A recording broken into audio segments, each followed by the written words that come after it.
اور ہمیں بہت خوشی ہے الحمدللہ۔ گزشتہ سال بھی ہم نے حضرت کو سنا تھا اور امسال بھی حضرت کی زیارت جو ہے ہم سب کو نصیب ہو رہی ہے۔ آئیے حضرت کا استقبال کریں۔ نعرہ تکبیر، نعرہ رسالت، نعرہ حیدری، نعرہ غوثیہ، فیض رضا، علماء اہل سنت، مفتی اسلام، مفتی اسلام، نعرہ تکبیر، نعرہ رسالت، یا رسول اللہ۔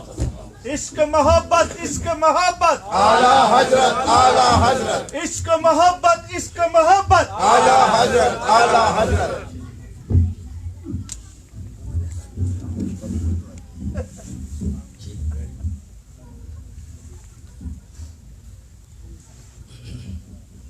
الحمدللہ رب العالمین والصلاة والسلام علی سید الانبیاء والمرسلین، اما بعد فاعوذ باللہ من الشیطان الرجیم، بسم اللہ الرحمن الرحیم۔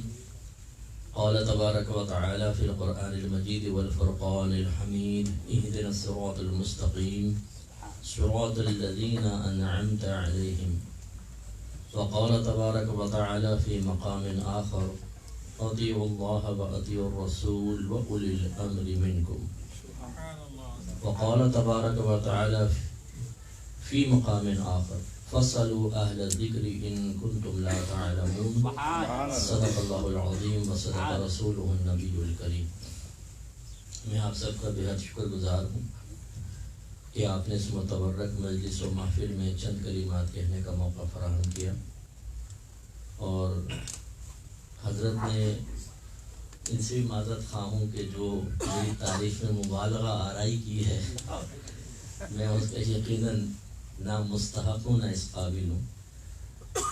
یہ تو اتنی بات تو بالکل درست ہے کہ اللہ تعالیٰ نے ایک طویل عرصے سے فتویٰ کی افتاء کی خدمت سر انجام دینے کا موقع فراہم کیا ہے، اور کم و بیش 30 سال ہو گئے میری زندگی کے کہ بالکل بالاستقامت مطلب اس فیلڈ سے وابستہ ہوں اور کام ہو رہا ہے۔ لیکن مطلب ہماری حیثیت اب بھی ایک طالب علم کی ہے۔ ہم نے اپنے اکابرین سے یہی سیکھا ہے کہ جب عالم خود کو عالم سمجھنا شروع کر دے تو وہ عالم رہتا نہیں ہے۔ تو ہم طالب علم ہیں، بزرگ ہیں، تعریفات کر دیتے ہیں اور حوصلہ افزائی کے لیے کلمات کہہ دیے جاتے ہیں، لیکن صحیح بات یہ ہے کہ ہم اس قابل نہیں ہیں۔ اعلیٰ حضرت کے قدموں کی خاک بن کر رہیں، اعلیٰ حضرت فیض جاری کریں، اور جیسے حضرت نے فرمایا بالکل حق ہے، فیض اعلیٰ حضرت ہی ہے کہ جو کچھ ہمارے پاس ہے سب میرے آقا میرے مولا اعلیٰ حضرت کا فیض ہے، ہمارے اساتذہ کی برکات ہیں، اور میرے تقریباً اساتذہ وہ ہیں جن تک اعلیٰ حضرت کا فیض ہے۔ سردار احمد خان صاحب ہندوستان گئے اور وہاں باقاعدہ علم حاصل کیا، پھر وہ تشریف لائے تو ہمارے استاد محترم مفتی عبدالقیوم ہزاری صاحب نے آپ سے علم حاصل کیا، اور ان سے افتاء کی تربیت پھر میں نے لی۔ اس طرح عبدالحکیم شرف قادری صاحب تھے، انہوں نے بڑا فیض حاصل کیا۔ ہندوستان کا تو بڑا فیض ہے مطلب علمی لحاظ سے، کیونکہ بریلی جو ہے وہ علم کا ایک بڑا مرکز ہمیشہ رہا ہے۔ پھر عبدالحکیم شرف قادری صاحب جنہوں نے اگر ان کی زیارت کی ہو تو بلا مبالغہ آپ کہہ سکتے ہیں چلتا پھرتا اللہ کا ولی ہے، ان سے بھی فیض حاصل کیا الحمدللہ، تو یہ برکت ہوتی ہے۔ تو چونکہ یہ اعلیٰ حضرت رضی اللہ تعالیٰ عنہ کا عرس مبارک ہے، اسی نسبت سے میں چند باتیں عرض کروں گا، کچھ میٹھی ہوں گی اور کچھ شاید تلخ بھی محسوس ہوں، تو شروع میں ہی عرض کر دوں، نظر انداز کر دیجیے گا۔ میرے آقا نعمت امام اہل سنت سن 1856 میں دنیا میں جلوہ افروز ہوئے، اور سن 1921 میں آپ کا وصال ہوا ہے۔ اس اعتبار سے تقریباً 100 سال کمپلیٹ ہو گئے ہیں آپ کے دنیا سے پردہ فرمائے ہوئے، لیکن جب آپ کے علمی ذخیرے، آپ کے شاگرد، آپ کے تلامذہ، آپ کے خلفاء اور آپ کے فیض کو دیکھتے ہیں تو ایسا لگتا ہے جیسے یہ کل کی ہی بات ہے۔ وہ فیض ایسا ہے، وہ دریا ایسا ہے کہ منقطع ہونے کا نام نہیں لے رہا، اور انشاءاللہ قیامت تک منقطع ہوگا۔ تو اعلیٰ حضرت رضی اللہ تعالیٰ عنہ ایک علمی گھرانے میں پیدا ہوئے۔ آپ کو پتہ ہے یہ افغانی گھرانہ تھا، بڑھیش قبیلے سے آپ لوگوں کا تعلق ہے۔ افغان سے مائگریٹ کیا تھا، افغانستان سے لاہور تشریف لائے تھے آبا و اجداد، پھر وہاں سے بریلی شریف تشریف لائے۔ اس کا مطلب یہ ہوا کہ اردو اعلیٰ حضرت کی مدر لینگویج نہیں تھی، ہے نا، وہ تو فارسی یا پشتو، لیکن میرے آقا نعمت امام سنت نے جو اردو میں تحریر کی ہے، بڑے بڑے اردو دان بھی اس کو نہیں سمجھ سکتے، مشکل سے پڑ جاتے۔ تو اعلیٰ حضرت نے پھر باقاعدہ ابتدائی تعلیم مختلف اساتذہ سے لی ہے، لیکن بہت مختصر، تقریباً جو کتابیں ہیں وہ اپنے والد صاحب سے آپ نے پڑھی، مولانا نقیب خان صاحب رحمۃ اللہ علیہ، ان سے تقریباً تکمیل کی۔ اب یہ بات جو حالا کہتے ہیں کہ اعلیٰ حضرت نے فلاں دارالعلوم سے پڑھا، یعنی جہالت کی انتہا ہے، فلاں دارالعلوم فلاں دارالعلوم، ارے بھائی آپ تاریخ اٹھا کے پڑھیں۔ وہ ایسا علمی خاندان تھا، کسی اور جگہ جانے کی ضرورت ہی نہیں، اور جس دارالعلوم کا آپ نام لیتے ہیں وہاں یہاں کا فیض ہی وہاں پہ پہنچا ہوگا تو کچھ کام ہوا ہوگا۔ ہمارا تو یہاں کا طالب علم وہاں کے استاد کا مقابلہ کر لے۔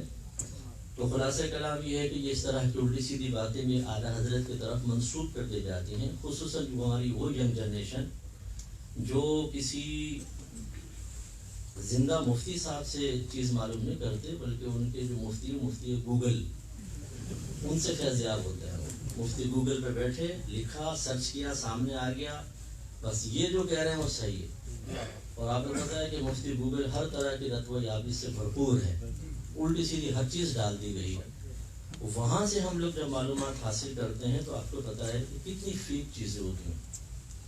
ہماری انٹرنیشنل جانتی ہے، یوٹیوب پہ آپ جائیں گے، اوپر ہیڈنگ کچھ اور ہوگی، جب آپ کلک کر کے دیکھیں گے جو لکھا ہے وہ ہوگا ہی نہیں اس میں نا، وہ صرف کلک کرواتے ہیں تاکہ زیادہ سے زیادہ ویورز ہوں اور ان کو تھوڑا پیسہ مل جائے۔ تو جھوٹ، رتب و یابی سب بھرا ہوا ہے۔ معلومات کے حصول کا طریقہ یہ نہیں ہے کہ ہم ان بے سروپا اور ناقص قسم کے سورسز یا ریسورس استعمال کریں، بلکہ علماء سے معلوم کرنا چاہیے۔ تو اعلیٰ حضرت نے گھر میں ہی تعلیم حاصل کی ہے، اکثر حضرت آل رسول رحمۃ اللہ علیہ سے بھی حاصل کی، اور اس کے علاوہ دیگر اکابرین سے، لیکن زیادہ اپنے والد صاحب سے پڑھی۔ 14 سال کی عمر میں تعلیم بالکل کمپلیٹ، اور 14ویں سال میں ہی آپ نے پہلا فتویٰ لکھا جو ریاضت کے متعلق تھا، اور والد صاحب کو پیش کیا اور بڑا بہترین فتویٰ لکھا تھا۔ اسی دن سے فتویٰ دینے کی اجازت مل گئی۔ سبحان اللہ۔ فتوے کا مطلب کیا ہوتا ہے؟ آپ نے لفظ سنا ہوگا فتویٰ۔ فتوے کا مطلب ہوتا ہے اللہ اور اس کے رسول کا حکم۔ اسی لیے فتویٰ دینا ہر ایک کا کام ہے، جیسے حضرت نے فرمایا نا، عاجزی اختیار کرتے ہوئے کہ خود اپنے آپ کو آپ نے عاجزی کے ساتھ رکھا۔ فتویٰ حقیقت میں صحیح کہہ رہے ہیں کہ فتویٰ ہر ایک کے بس کی بات نہیں ہوتی، اسی لیے اگر کوئی بغیر علم کے فتویٰ دے تو میرے آقا صلی اللہ علیہ وسلم کا فرمان دی شان ہے کہ اس پر زمین و آسمان کے تمام فرشتے لعنت کرتے ہیں۔ اس لیے ہر ایک کو یہ حق حاصل نہیں ہے کہ ہم کہیں سے بھی کوئی یوٹیوب پر دیکھ لیا، فیس بک پر یا کوئی واٹس ایپ پر کوئی پوسٹ آ گئی اور ہم سمجھیں کہ شاید ہم اس قابل ہو گئے ہیں کہ ہم اس کو اب دین کی خدمت کر سکیں یا اس کو آگے بیان کر سکیں۔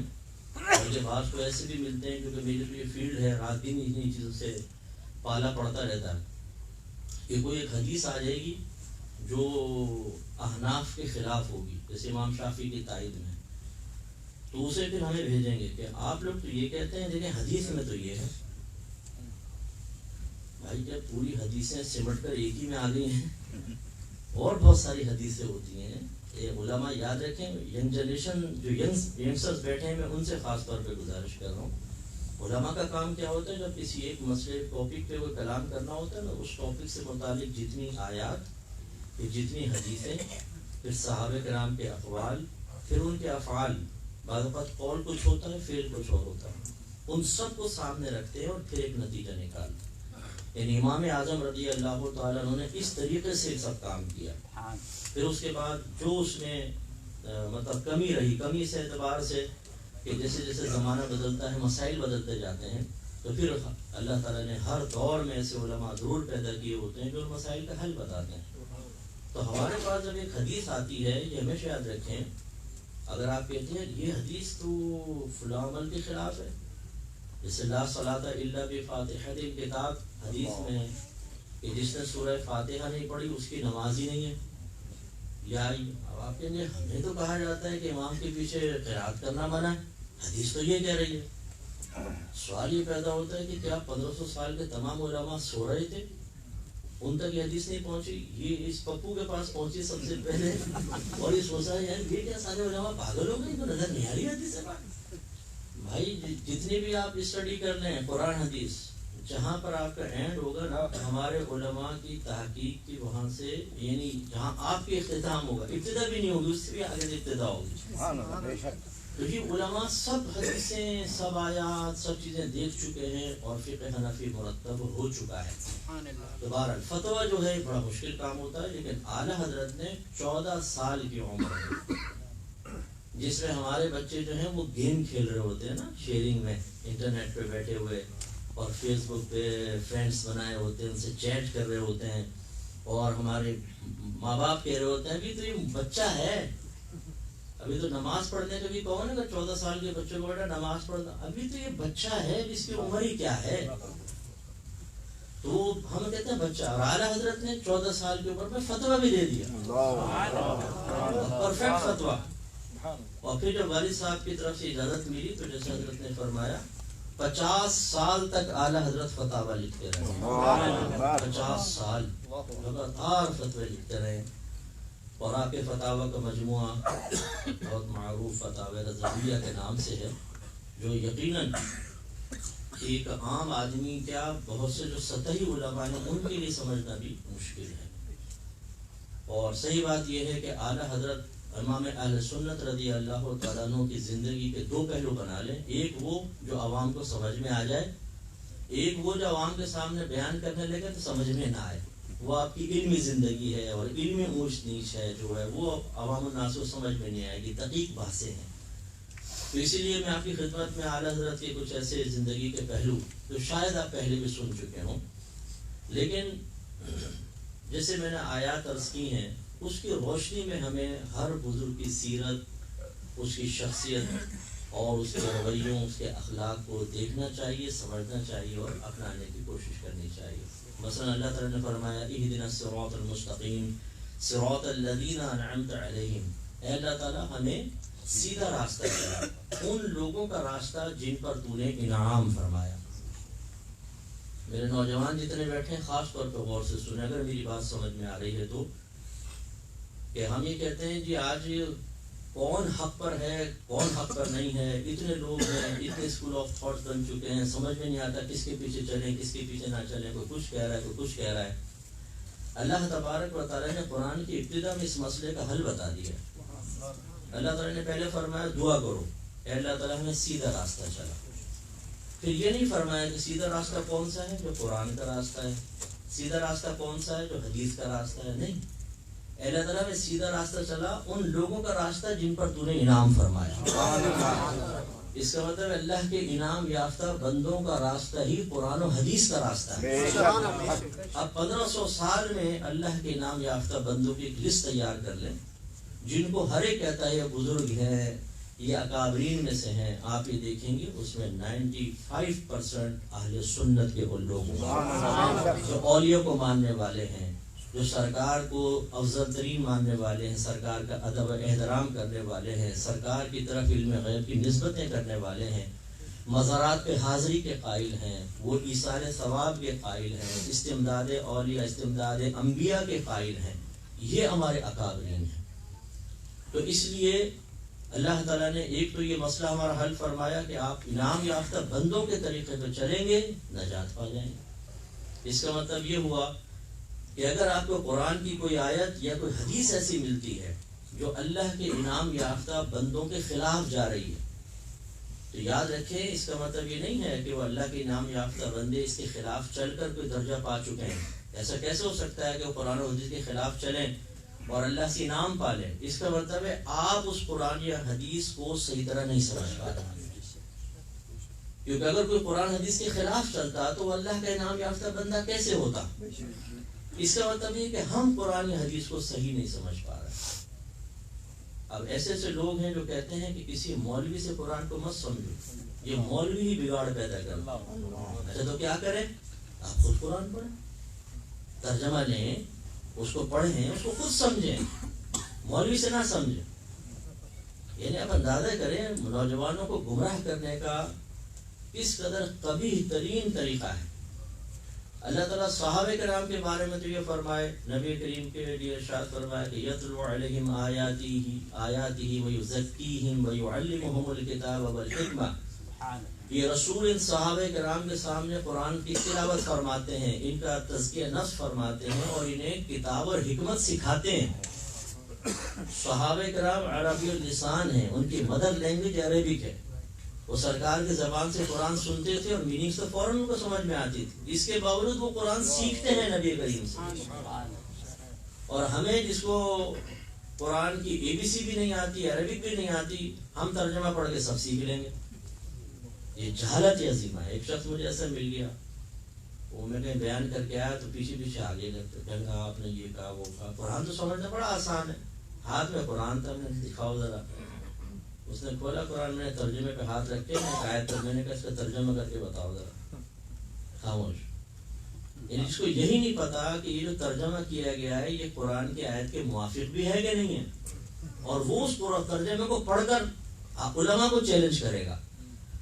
تو اچھی طریقے سے یاد رکھیں، پہلی بات تو یہ ہمیں اس آیت نے سمجھا دی کہ ہمارے اللہ کے جو اکابر بندے ہیں، اللہ کے جو مقرب بندے ہیں، انعام یافتہ بندے ہیں، اگر قرآن و حدیث میں ان کے خلاف نظر آئے گا تو یاد رکھیں وہ ہمارے سمجھنے کی مسٹیک ہوگی. قرآن و حدیث ان کے خلاف نہیں ہے، اس قرآن و حدیث کو سمجھنے کی ضرورت ہے. دوسری بات یہ ہے کہ اس میں ہمیں ترغیب ہے کہ جب اللہ کا کوئی انعام یافتہ بندہ تمہیں مل جائے تو اس کے راستے پہ چلو. اب آقا نعمت امام سنت مجدد دین و ملت پروانہ شمع رسالت عظیم البرکت عظیم المرتبت شاہ احمد رضا خان علیہ رحمت الرحمن اللہ تعالیٰ کے انعام یافتہ بندے ہیں کہ نہیں ہیں؟ ایک با کرامت اللہ کے ولی، با کرامت ولی. جیسے ابھی بیان ہو رہا تھا کہ آپ کو نبی کریم صلی اللہ علیہ وسلم نے دیدار کی نعمت سے نوازا ہے، بڑے مقام ہے آپ کا، بڑا مرتبہ ہے. اللہ کے انعام یافتہ بندے اور ان کے راستے میں چلنے کا اللہ نے ہمیں حکم دیا.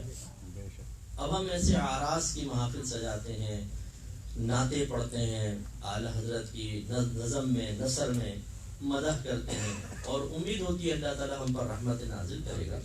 لیکن اصل چیز کیا ہے؟ انعام یافتہ بندوں کے راستے پہ چلنا. جب تک ہم وہ چیز اختیار نہیں کریں گے، خالی تعریف کرنے سے کوئی فائدہ حاصل نہیں ہوتا، یعنی کما حق وہ فائدہ حاصل نہیں ہوتا. برکت حاصل ہوگی، اللہ کی رحمت نازل ہوگی. جہاں اللہ کے نیک بندے کا ذکر ہے اس محفل پر اللہ کی رحمتیں نازل ہوتی ہیں. لیکن یہ یاد رکھیں اس قسم کی محافل کے انعقاد کا بھی بنیادی مقصد یہ ہوتا ہے کہ جب ہم شخصیت کے فضائل اور کمالات کو بیان کریں گے اس کی محبت دل میں پیدا ہوگی، پہلے سے پیدا ہے، اس میں اضافہ ہوگا، ان کی عظمت دل میں بیٹھے گی. اور جس کی محبت اور عظمت ہمارے قلب میں ہو، انسان کا دل چاہتا ہے کہ اس کے راستے پہ چلے. اگر کوئی کسی کو اپنا رول ماڈل بنا لیتا ہے، کھلاڑیوں کو دیکھ لیں، فیشن کے معاملے میں دیکھ لیں، اور چیزوں کے اندر دیکھ لیں، تو جس کو رول ماڈل بنایا انسان چاہتا ہے اس کے طریقے پہ چلے. فٹ بال کے میچز شروع ہوتے ہیں نا ورلڈ کپ، تو ہیئر اسٹائل چینج ہو جاتے ہیں نوجوانوں کے. کوئی بھی جو مشہور فٹ بالر اپنا بال بنائے گا ویسے ہی بنائیں گے اس کو. اچھا جو فلمیں وغیرہ دیکھتے ہیں، اگر ہیرو نے سگریٹ کی الٹے ہاتھ سے پکڑے تو وہ الٹے ہاتھ سے پی کر اسی طرح کش باہر نکالیں گے اور پھر دیکھیں گے کسی کو کہ دیکھو میں لگ رہا ہوں نہیں لگ رہا ہوں ہیرو. اور اگر کوئی کہے کہ یار تو بڑا اسی اسٹائل میں سگریٹ پی رہا ہے، کبھی فقیر نے غرور نہیں کیا. تو خلاصے کلام یہ ہے کہ جس کو رول ماڈل بنا لے اس کے طریقے پہ چلا جاتا ہے، اس کے طریقے کو اپنایا جاتا ہے. لیکن ہم اتنے عقیدت مند زبردست قسم کے ہیں کہ محبت اور پیار کا اظہار بہت ہوتا ہے، لیکن جب ان کے راستے پہ چلنے کی باری آتی ہے تو کہتے ہیں اعلیٰ حضرت آپ دور ہی رہے تو بہتر ہے. ہاں تعریفیں ہم کریں گے اور پھر لنگر تو ایسے شوق سے کھائیں گے کہ لقمے پہ اعلیٰ حضرت زندہ باد، اعلیٰ حضرت زندہ باد. لیکن جب ان کے طریقے پہ چلنے کی باری آئے گی تو ہم جان چھوڑاتے ہیں. اب میں اسی طرز کو لے کے چلوں گا، آپ سے رکھیے گا. نمبر 1، اعلیٰ حضرت نے علم حاصل کیا اور 14 سال کی عمر میں علم کی تکمیل کر لی. اور آپ نے وہ علم نہیں سیکھا جو صرف آپ کی ضرورت کا تھا. علم 2 طرح کے ہوتے ہیں، ایک فرض عین، ایک فرض کفایہ. فرض عین تو وہ جو ہر عاقل بالغ مسلمان مرد و عورت کو سیکھنا لازم ہے، وہ اس کی اپنی ضرورت کا ہوتا ہے، اس کو کہتے ہیں فرض عین. اور ایک ہوتا ہے کہ دوسروں کی ضرورت کا بھی ہم سیکھ لیں، کہ چلو اگر کسی کو ضرورت ہو اسے نہ آتا ہو تو ہم اس کو سکھاتے ہیں. اسے کہتے ہیں فرض کفایہ. ہم جب علماء جو ہوتے ہیں نا ہم پڑھتے ہیں تو ہم فرض عین بھی سیکھ رہے ہوتے ہیں, فرض کفایہ بھی. اعلیٰ حضرت نے تو فرض عین بھی سیکھا, فرض کفایہ بھی سیکھا. اعلیٰ حضرت کا ماننے والا کم از کم فرض عین حاصل کرنے کے لیے تیار ہے کہ نہیں ہے؟ اگر ایک غیر مسلم آپ سے پوچھے کہ بھائی یہ بتائیے آپ کے نبی نے فرمایا طلب العلم فریضۃ علی کل مسلم, علم کا حاصل کرنا ہر عاقل بالغ مسلمان مرد و عورت پر فرض ہے, اور آپ کے اعلیٰ حضرت نے اس حدیث پر عمل کیا, انہوں نے تو علم حاصل کیا. اب اعلیٰ حضرت کے چاہنے والا ذرا یہ جواب دے کہ آپ نے بھی کچھ سیکھا ہے کہ نہیں سیکھا. تو چلے صرف اتنا ہی بتا دیں, سیکھنا دور کی بات کہ فرض علوم ہوتے کون کون سے ہیں اور کتنی مقدار میں سیکھنا لازم ہوتا. اب دیکھیے ایک خاندان ہو, بڑا خاندان, والد صاحب عالم مفتی, دادا عالم مفتی, نانا عالم مفتی, ماموں عالم مفتی, اور جب ان کے ایک بچے کا, ایک خاندان میں چھوٹے بچے کا ذکر ہو, جوان کا, یہ کیا ہے عالم, نو, مفتی ہے, نو, تو کیا ہے ایسے جاہل ہے. لوگ کیا کہیں گے, یار یہ کیسے خراب نکل آیا, پورا خاندان ایسا زبردست اور یہ جاہل کیسے رہ گیا. یہ ایک عیب ہے کہ بڑے صاحب علم ہوں, صاحب تقوی ہوں, اور آنے والی نسل میں کوئی ایسا نکلا. اب ہمارے جتنے اکابرین دیکھیں, سب کے سب صاحب تقوی, سب کے سب اللہ کی بارگاہ میں مقبول, سب کے سب صاحب علم, اور ان کے چاہنے والوں کا حال دیکھ لیں, جن کو یہ بھی معلوم نہ ہو کہ کتنا علم سیکھنا مجھے فرض ہے اور کتنی مقدار میں فرض ہے. اعلیٰ حضرت تو 14 سال کی عمر میں تکمیل فرمائیں, اور ہماری عمر 54 سال کی ہو جائے تب بھی ہمیں دین نہ معلوم ہے. یہ ہے مطلب توجہ طلب بات. اگر اعلیٰ حضرت سے پیار ہے, محبت ہے, تو جو محبوب نے کیا ہم بھی کریں گے. میں تو کبھی کبھی ادنا سی سطحی سی مثال دیتا ہوں عشق مجازی کی. اگر ایک لڑکے کو لڑکی سے, لڑکی کو لڑکے سے محبت ہو جائے نا, اب میں آپ سے پوچھتا ہوں, بتائیں, 2 کپل ہیں, دونوں کو آپس میں محبت ہو گئی. اب ایک ہے, لڑکی کہتی ہے کہ بھئی مجھے تمہاری ٹوپی اچھی نہیں لگتی, اس کو اتارو, اس نے اتار کے پھینک دی. اپنا ہیئر اسٹائل اچھا کرو, آج 2 بجے آنا, چیٹ کرنی ہے, 2 بجے پہنچ گیا, وہ چیٹ کر رہا ہے, وہ کہتی ہے کہ بھئی یہ تم ہیئر اسٹائل ایسا کر لو, ہیئر اسٹائل ایسا کر لو, یہ لباس پہنو, ایسا پہن لو, یہ مجھے پسند نہیں, اس کو چھوڑ دو, اس نے چھوڑ دیا. یہ کرو, اسے کر لیا. اب دوسری طرف آئیں, لڑکی سے کہتی ہے بال صحیح کرو, تو چل بھاگ یہاں سے, رات کو 2 بجے آنا, چیٹ کریں گے, میرے پاس ٹائم نہیں ہے, سو میں تیرے پاس آؤں, تم یہ کپڑے بدل لو, مجھے پسند نہیں ہے. ہر چیز میں مخالفت. کوئی آپ سے پوچھے بتائیں محبت میں ان میں سے سچا کون ہے, کیا جواب دیں گے آپ؟ یہ یا یہ؟ کس کی محبت میں سچائی ہے؟ ہم کہتے ہیں سچائی اس کی جو محبوب کے طریقے پہ چلے, جو محبوب کے لیے اپنی پسند کو قربان کر رہا. ہم کہتے ہیں یہ محبت میں سچے. تو فراڈی ہے, وقت گزاری کر رہا ہے. کہیں گے نہیں کہیں گے, بلا تمثیل. حضرت راجی جو ہمارے اعلیٰ حضرت چاہیں ہم وہ تو نہ کریں. اعلیٰ حضرت علم سیکھیں اور فرمائے علم سیکھو, ہم کہیں ٹائم نہیں ہے, دماغ پہ زور نہیں دے سکتے. اعلیٰ حضرت تقوی اختیار کریں, ہم نہ کریں. تو بتائیے پھر محبت میں سچائی کہاں ہے, صداقت کہاں ہے, عقیدت کے اندر وہ چاشنی, وہ حقیقت کا رنگ کہاں ہے جو اللہ تعالیٰ کو مطلوب ہے. یہ تو وقت گزاری ہے, برا نہیں مانیے گا, میں اسی لیے کہا میں کچھ تلخ باتیں بھی کروں گا. اعلیٰ حضرت ہمیں اسی وقت اچھے لگتے ہیں کہ بس ناچ چل رہی ہو, ہاتھ ہلائیں, جھومیں, لنگر کھائیں, گھر واپس چلے جائیں. اس وقت ہمیں اعلیٰ حضرت اچھے نہیں لگتے کہ جب اعلیٰ حضرت کی تعلیمات ہماری طرف متوجہ کے تقاضا کرتی ہیں, اعلیٰ حضرت کی سیرت متوجہ کے تقاضا کرتی ہے کہ جو میں نے کیا تم بھی کرو. کہتے ہیں اعلیٰ حضرت مانا چاہتے ہیں USA میں رہتے ہیں ہم, آپ بریلی میں تھے, یہاں کی اپنی ریکوائرمنٹس ہیں, اپنے تقاضے ہیں, یہاں پر میں خود اعلیٰ حضرت ہوں, اور ایک اعلیٰ حضرت دوسرے اعلیٰ حضرت کو فالو نہیں کرتا ہے. یہاں میں اپنے آپ کو فالو کروں گا بس, جو میری تھنکنگ کہہ رہی ہے, جو میرا ماحول کہہ رہا ہے. پھر اعلیٰ حضرت ہمیں اچھے نہیں لگتے. اس لیے اعلیٰ حضرت صاحب علم تھے, جو آپ کا ماننے والا ہو وہ بھی صاحب علم, اعلیٰ حضرت والا صاحب علم ہونا چاہیے. کہ جب کوئی آپ سے ملاقات کرے اور آپ بتائیں کہ میں اعلیٰ حضرت کا چاہنے والا ہوں, تو اتنا علم آپ کے پاس ہونا چاہیے کہ اگر وہ آپ سے بیسکس پوچھے تو آپ جواب دے سکیں. ورنہ کیا گیا, تعلق تمہارا اعلیٰ حضرت سے ہے اور علم میں تم صفر ہو, بڑی حیرت انگیز بات ہے. تو اس لیے اس پر توجہ کیا. اعلیٰ حضرت نے بچپن میں روزہ رکھا. 6 سال کی عمر سے یہ روزہ رکھنے شروع کر دیے تھے. تو بڑی گرمیوں کا دن تھا تو والد صاحب آپ کو کمرے میں لے گئے. دوپہر کا ٹائم تھا, بڑا دھوپ, گرمی شدید. تو وہ کچھ فرنیاں وغیرہ شام کے لیے رکھی ہوئی تھیں. تو والد صاحب نے اندر سے دروازہ لگایا اور ایک پیالہ اٹھا کے کہا کہ لو احمد رضا کھا لو. کہا کہ حضور میرے تو روزہ ہے. کہا بچوں کا روزہ تو ایسے ہی ہوتا ہے, کھا لو. کہا کہ نہیں میرے تو روزہ ہے. فرمایا تمہیں کون دیکھ رہا ہے, کھا لو. کہا کہ اور کوئی نہیں دیکھ رہا تو میرا اللہ تو مجھے دیکھ رہا ہے. تو والد صاحب نے آپ کو سینے سے لگا دیا. اب یہ وسوسہ پیدا نہ ہو کہ کیا والد صاحب روزہ توڑوا رہے تھے. مسئلہ یہ تھا کہ بچہ تو روزے کا مکلف ہی نہیں تھا نا. وہ تو اگر روزہ بچہ جان بوجھ کے بھی توڑ دے تو گناہ نہیں ہے اس میں, کیونکہ اس پہ تو روزہ فرض ہی نہیں ہے, ابھی تو نفل ہے. اور نفل روزہ وہ بھی چھوٹا بچہ جو مکلف ہی نہیں بنایا گیا وہ توڑ بھی دیتا تو مسئلہ نہیں تھا. والد صاحب نے یا تو امتحان کی غرض سے یا شفقت تھی والد کی, انہوں نے کیا. لیکن بیٹے کا جواب دیکھیں. اب اعلیٰ حضرت کے چاہنے والے کو ذرا سوچنا چاہیے جو رمضان کے روزے کے 22 گھنٹے اور 24 گھنٹے اور 20 گھنٹے دیکھ کر کہے کہ جی میں تو روزہ نہیں رکھ سکتا. بڑا مشکل ہے جی روزہ رکھنا.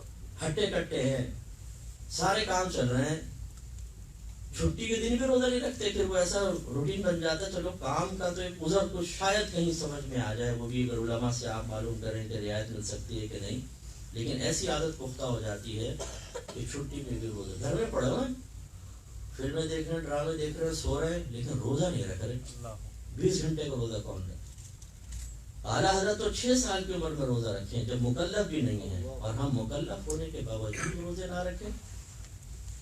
یہ ہے اعلیٰ حضرت کی محبت کی وجہ سے ہمارا امتحان کہ جب آقا نعمت سے محبت اور پیار ہے تو اعلیٰ حضرت نے شروع سے ایسا مسئلہ کیا. پھر دوسری چیز خوف خدا, اللہ کے دیکھتے رہنے کا یقین. والد صاحب کہہ رہے ہیں بیٹا کون سا کوئی دیکھ رہا ہے, کھا لو. جس کا روزہ رکھا ہے وہ تو مجھے دیکھ ہی رہا ہے. یہ یقین ہمارا کہاں ظاہر ہو گیا. ہم بات پبلک کے سامنے جان بوجھ کے پپو بنتے ہیں نا, گناہ نہیں کریں گے, دیکھو یہ نہیں کرو وہ نہیں کرو, تاکہ لوگ کہیں بڑا متقی آدمی ہے. اور جہاں تنہائی میں پہنچے, جہاں بے تکلف دوستوں کے درمیان پہنچے, جہاں ان گھر والوں کے درمیان پہنچے جن کے بارے میں یقین ہے کہ میرا راز فاش نہیں کریں گے, میرے عیبوں پہ پردہ رکھیں گے, وہاں پہ اپنا لبادہ اتار دیتے ہیں. پھر خراب قسم کی موویز بھی دیکھ رہے ہیں, منظر بھی چل رہے ہیں, گندا لٹریچر پڑھ رہے ہیں, فوش قسم کی تصاویر دیکھی جا رہی ہیں, فیک آئی ڈیز بنا کر فیس بک پہ لڑکیوں سے دوستیاں کر کے چیٹ بھی چل رہی ہے. روم لاک کیا ہوا, کون سا کوئی دیکھ رہا ہے. اللہ کے دیکھنے کا خوف ہی نہیں. حرام کھا رہے ہیں, پیڑ بھر کے حرام کھا رہے ہیں. اور مت کر نصیحت ناصحہ, دل میرا گھبرائے ہے, اس کو دشمن جانو ہوں جو مجھ کو سمجھائے. جو ہماری اس حرام کثرت سے آنے والی آمدنی کے راہ میں رکاوٹ بنے, جو نشاندہی بھی کرے کہ آپ غلط کر رہے ہیں, وہ ہمارا دشمن ہے. موڈ آف ہو جاتا ہے, چہرے کا رنگ بدل جاتا ہے, اس سے ملاقات چھوڑ دیتے, اس مسجد میں جمعہ پڑھنا چھوڑ دیتے ہیں جہاں کے امام کا بیان کسی حرام کے خلاف چیز پر مشتمل ہوتے ہیں, بڑا سخت بیان کرتے ہیں. ہمارا موڈ بڑا نرم ہو چکا ہے. ہمارے کیو ٹی وی کے کوآرڈینیٹر تھے, یو کے سے آئے تھے, تو ہم علماء کو وہ تھوڑی بریفنگ دے رہے تھے یو کے لوگوں کے مزاج کے بارے میں. کہنے لگے کہ دیکھیں آپ جب کسی چیز کو کہنا چاہیں حرام ہے, ایک دم حرام نہ کہا کریں. آپ کہا کریں یہ مناسب نہیں ہے, کیونکہ وہ حرام نہ ان کے دماغوں میں جا کے زور سے لگتا ہے. بڑے نازک مزاج لوگ ہیں, حرام نہ بولو کہ حرام کما رہے ہیں, مناسب نہیں ہے, بدل لیں, اپنا پیشہ بدل لیجیے. ایسے نازک مزاج, علماء بھی مزاج کے مطابق تبلیغ کریں, ورنہ علماء کو سننے چھوڑ دیں. تو بڑی معذرت کے ساتھ یاد رکھیں, علماء تشریف فرما ہے کہ غیر مسلم کا مال ہمارے لیے مباح ہوتا ہے, لیکن بحکم حدیث سوائے دھوکے اور جھوٹ کے. جھوٹ سے کافر کا مال بھی نہیں لے سکتے, دھوکہ دے کے کافر کا مال لینا بھی حرام ہے. اور ہمارے کثیر مسلمان جھوٹ بول بول کر بینیفٹس حاصل کر رہے ہوتے ہیں. یہاں پر بھی یو کے میں ایک جگہ میں نے بیان کیا, چاچا لڑنے لگی میرے ساتھ, آپ نے کیسا بیان کر دیا. ایک جگہ تو 2 بیچارے مسجد کے امام صاحب تھے, وہ ناراض ہو گئے کہ آپ کو پبلک میں بات نہیں کرنی چاہیے تھی. میں نے کہا مجھے نہیں پتا تھا کہ میں بند کمرے میں جا کے کروں، معذرت چاہتا ہوں میں نے یہاں پہ آگے کر لی، لیکن بند کمرے میں تو کوئی نہیں سن رہا ہوتا میری بات کو.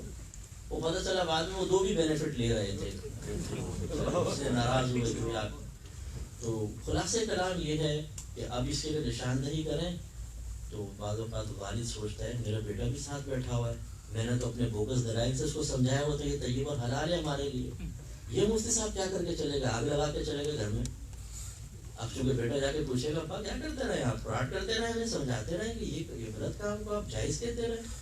تو اب بیٹے کو کیسے سمجھائیں؟ بہترین طریقہ یہ ہے کہ مفتی صاحب کو 2 گالیاں بک دو اور بولے مولویوں کو کیا پتا بیٹا، تیرے والد صاحب نے کچھ پڑھا نہیں تبھی اتنا کامل ہے ماشاءاللہ، یہ پڑھ کے بھی کچھ نہ سیکھ سکے. چھولی کی ریڑیاں لگا رکھی ہیں لوگوں نے، ان کا نہ سنو میرا بچہ، ہماری سنو. تو ناراض مت ہوئیے گا. میں نے اسی لیے کہا کہ ہماری باتیں تھوڑی سی آپ کو طرف محسوس ہوں گی. ہمارے یہاں خوف خدا ختم ہو جائے. جہاں ہمیں مادی نقصان کا اندیشہ ہو نا، وہاں ہماری احتیاط عروج پر ہوتی ہے. کبھی آپ سگنل توڑنے کی ضرورت کریں گے؟ مجھے ہندوستان کا تو نہیں پتا، ہمارے پاکستان میں اگر دن دہاڑے ریڈ لائٹ جل رہی ہے اور کوئی گاڑی ادھر سے نہیں آ رہی ہے تو پیچھے والا ہارن مارے گا زور سے، نکلو بھائی آگے نکلو. اور اگر نہیں نکلے گا سائڈ سے نکال کے لعنت کر کے جائے گا اس کو، دوسرا بڑا ٹائم ضائع کر کے توڑ کے نکل جائے گا. پان کی پیک یہاں پیچر نسوار ہے، یہاں تھوکنا یہاں یہ. لیکن جیسے وہ یو ایس اے میں اترے گا، یو اے ای میں یا یو کے ایئرپورٹ پہ ایک دم انسان بن جائے گا، ایک دم تہذیب آ جائے گی، ایک دم کرینہ آ جائے گا.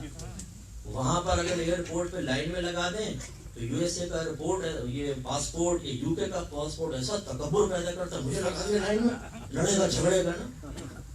اور یہاں پر آ کے 10 کے اس میں لائن میں آرام سے آپ آگے آ جائیں، دوسرے کو آگے دعوت دے گا آگے آ جائیں، یہاں کے انسان بن جائے. اس کا مطلب یہ ہوا کہ جب مادی نقصان کا اندیشہ ہوتا ہے، سزا کا خوف ہوتا ہے، جب ڈنڈا پڑنے کا خوف ہوتا ہے، تو طبیعت انسانی سیدھے راستے پہ چلتی ہے.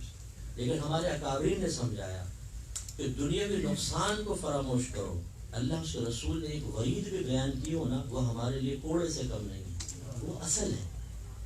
کیونکہ جب اللہ اس کے رسول نے منع کر دیا تو بس پھر اس کے بعد کچھ بھی نہیں، پھر ہمیں اللہ اس کے رسول کی اطاعت کرنی ہے.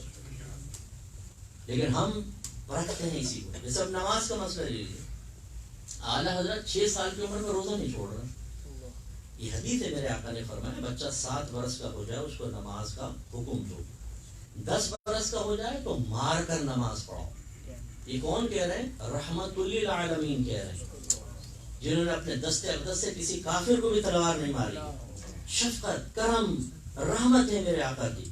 لیکن جب اللہ کے دین کی بقا کی باری آئی، جب عبادات کے نفاذ کی باری آئی، تو سرکار فرما رہے ہیں بچہ 10 برس کا ہو جائے اس کو مار کے نماز پڑھاؤ. علماء فرماتے ہیں نماز میں 7 سال کی عمر میں حکم دینا، 10 برس کی عمر میں مار کر نماز پڑھانا، یہ حکم کیوں ہے؟ اس لیے کہ وہ نماز ہے؟ فرمایا نہیں، بلکہ اس لیے کہ وہ فرض ہے. تو یہ انہوں نے بتایا کہ فرض ہے. اس کا مطلب جب فرض کی وجہ سے ایسا کر رہے ہیں تو روزہ بھی فرض ہے. اسی لیے پھر اعلیٰ حضرت نے فرمایا کہ اگر 7 برس کا بچہ ہے اور روزہ رکھ سکتا ہے تو باپ پر واجب ہے کہ اس کو روزے کا حکم دے، بیٹا روزہ رکھو. اور 10 برس کا بچہ ہو جائے اور روزہ رکھ سکتا ہو، اس کی طاقت رکھتا ہو، تو باپ پہ واجب ہے کہ اس کو روزہ رکھوائے، سختی کرے. روزہ نہیں رکھے گا بچہ تو باپ گناہگار ہوگا، نہیں کہے گا تو گناہگار ہوگا. ہاں کہے اور بچہ نہ رکھے، نافرمانی کرے، وہ غلط چیز ہے، لیکن باپ پر واجب ہے کہ کہے. تو اعلیٰ حضرت نے 6 سال کی عمر میں روزہ رکھا. ابھی تو 7واں سال بھی شروع نہیں ہوا لیکن روزہ رکھ رہے ہیں. اس کا مطلب خوف خدا ہے، اللہ تعالیٰ کی عبادات پر استقامت حاصل کرنے کا جذبہ ہے کہ بلوغت سے پہلے ہی استقامت حاصل ہو جائے. اور یقینی سی بات ہے کہ عبادت اختیار کرنے سے پہلے اس کا علم حاصل کرنا ہوتا ہے. ان حدیثوں میں بھی یہ اشارہ ہے. جب سرکار فرما رہے ہیں 7 سال کا بچہ ہو جائے تو نماز کا حکم دو. اب بچے کو نماز نہیں آتی، وضو نہیں آتا اور آپ نے نماز پڑھو، تو خود بخود اشارہ ہے کہ اس کو وضو بھی سکھاؤ اور نماز سکھاؤ. اور جو یہ فرمایا کہ 10 برس کا ہو جائے تو مار کر نماز پڑھاؤ، واضح اشارہ ہے کہ 10 برس تک تو نماز کا مکمل علم سکھاؤ اس کو، وضو کرنا، غسل کرنا، پھر نماز کے شرائط، فرائض، واجبات، نماز کس سے ٹوٹتی ہے، نماز کے ادائیگی کا طریقہ. تو اب نماز کی مثال یہ آپ لے لیں جو میں اس سے سمجھا رہا تھا کہ حضرت 6 سال کی عمر پہ روزہ نہیں چھوڑ رہے، نماز کیا چھوڑیں گے؟ پابندی سے نماز روزہ. لیکن چونکہ نماز کے ساتھ کوئی مادی فائدہ ہمارا نہیں ہے اس لیے ہم موڈ کے ساتھ نماز پڑھتے ہیں. موڈ ہوتا ہے نماز پڑھ دیتے ہیں، موڈ پہ ہوتا ہے چھوڑ دیتے ہیں. اگر آپ کی گورنمنٹ آف US اعلان کر دیں، ڈونلڈ ٹرمپ صاحب اعلان کر دیں کہ جو ایک نماز پڑھے گا اس کو $1000 ملیں گے، 5 نمازوں کے ڈیلی $5000. بتائیں کوئی فجر کی نماز قضا کرے گا؟ بولیے. میرے جو بیان کیا اس نے کہا مفتی صاحب اگر $100 بھی کہتے تب بھی کافی ہوتا. آپ نے تو بہت زیادہ کہہ دیا آواز سے. مادی شے ہماری ہو نا، وہی ماں جو اپنی ابھی بچے کو سوتا دیکھے نہیں بچہ دیر سے سویا، سونے دو فجر میں، وہ کان پکڑ کے اٹھائے گی، بیٹا اللہ کی عبادت نہیں کرے گا، کھاتا اللہ ہے، بات سے دشمن شیطان کی مانے گا. اعلیٰ حضرت کو دیکھ 6 سال کی عمر میں روزہ نہیں چھوڑا تو نماز چھوڑ رہا میرا بیٹا، کھڑا ہو جا. سارے دلائل یاد آ جائیں گے، تکلیفیں سب بھول جائیں گی. جہاز میں نے کتنے لوگوں کو دیکھا پکے پکے نمازی ہوں گے، بیٹھیں گے کھانے تک تو نہیں سوئیں گے نا، وہ ویٹ کریں گے، انتظار کریں گے. کھانا کھایا، ایک آدھ مووی دیکھی، کمبل اوڑا، پلٹی. اب ان کو سمجھائیں کہ حضور نماز اتر کے پڑھ دیں گے، ساری ایک ساتھ اتر کے پڑھ دیں گے. یہ بڑے بھولے انداز سے جہاز میں کیسے نماز پڑھیں گے، وضو کیسے ہوگا، استقبال قبلہ کیسے ہوگا؟ بھائی بولے بادشاہ تو تم نے پہلے کبھی نہیں سیکھا. بڑے بھولے انداز سے کہہ دیا. اگر یہی اب $1000 آپ کے ہر جہاز کی نماز کے $1000 مل رہے ہوتے تو 50 دفعہ فون کر لیتے مفتی صاحب تھوڑا سا علم درکار ہے، اگر فقیر کو علم سکھا دیں، اس کی پیاس بجھا دیں، فقیر قیامت تک دعائیں دے دیں.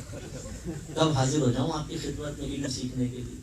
اب ہمارا موڈ بدل جاتا، ہمارا انداز بدل جاتا، ہمارا اسٹائل چینج ہو جاتا. اپنا تکلیف، اپنا دوست، اپنا فٹ بال کا میچ، اپنا فیس بک پر چیٹ، پہلے نماز. بھائی ایسے کا مسئلہ. اچھا میں آپ کی بات نہیں کر رہا ہوں، آپ اچھے لوگ ہیں جو ایسے نا بیکار قسم کی، میں ان کی بات کر رہا ہوں. آپ تو بہت اچھے لوگ ہیں ماشاء اللہ. تو آپ ناراض مت ہوئے شاید ہمیں کہہ رہا ہے، آپ کیوں کہیں گے، آپ تو بہت اچھے لوگ. سمجھانے مقصود ہے کہ اصل چیز کیا ہے، خوف خدا، اللہ کے لیے کام کرنا. جب اللہ کا خوف دل میں پیدا ہو جاتا ہے تو پھر اگر آدمی اکیلا بھی ہوتا ہے، کوئی نہیں دیکھ رہا، یہ یقین ہے کہ اللہ تو دیکھ رہا ہے نا، پھر آدمی کا عمل بہت اچھا رہتا ہے، بالکل مناسب. ہمارے کابرین نے لکھا کہ ایک بادشاہ تھا، وہ اپنے سفر پہ نکلا اپنے ملک کی سیر کے لیے. وہ شکار کے پیچھے بھاگا تو اس کے ساتھی پیچھے رہ گئے، وہ نکل گیا، راستہ بھٹک گیا. تو ایک باغ میں داخل ہو گیا. وہاں ایک مالی تھا، اس کی زوجہ بیٹھی ہوئی تھی. تو وہ بادشاہ کو دیکھا تو تھوڑا پہچان گیا، کیونکہ رنگ روپ علیحدہ ہی ہوتا ہے اور لباس. تو اس نے دارو پہ کروا دیا، حضور حکم فرمایا کیا خدمت کریں. تو اس بادشاہ کی نگاہ اس عورت پہ پڑی تو دل مائل ہو گیا، وہ حسین عورت. تو مالی کو کہا کہ فلاں فلاں چیز لے کر آؤ، اس کو بھیج دیا باہر. پھر اس کی بیوی سے کہا سب باغ کے دروازے بند کر دو. تو وہ سمجھ گئی کہ اس کے دل میں شیطان آ چکا ہے، باہر سارے دروازے بند کر کے آ گئی. تو بادشاہ نے پوچھا سب دروازے بند کر دیے؟ کہا کہ بادشاہ سلامت سب بند کر دیے، لیکن ایک بند نہ ہو سکا. کہا وہ کون سا دروازہ ہے؟ کہا کہ وہ جو میرے اور میرے رب کے درمیان ہے. بادشاہ کے دل پہ چوٹ لگی، اسی ٹائم تائب ہوا، وہ چلا گیا. تو اصل چیز یہ ہے جو میرے آقا نعمت امام علیہ السلام نے 6 سال کی عمر میں ایک 60 سال کے آدمی کو درس دیا ہے. ہم بعض اوقات کہتے ہیں کہ ابھی تو جوانی ہے، اور جوانی تو دیوانی ہوتی ہے. بھائی کر لیں گے. بعد میں دادا جان کو دیکھا تھا آخر میں داڑھی رکھ لی تھی، حج کر کے آئے تھے، تسبیح ہاتھ میں تھی، مسجد میں بیٹھ گئے تھے. ہم بھی سے سنت پر عمل کریں گے، بعد میں دیکھیں گے. لیکن کتنے لوگوں کو میں نے ایسا دیکھا ہے کہ بڑھاپے پہ آنے کے باوجود گناہ نہیں چھوڑتے.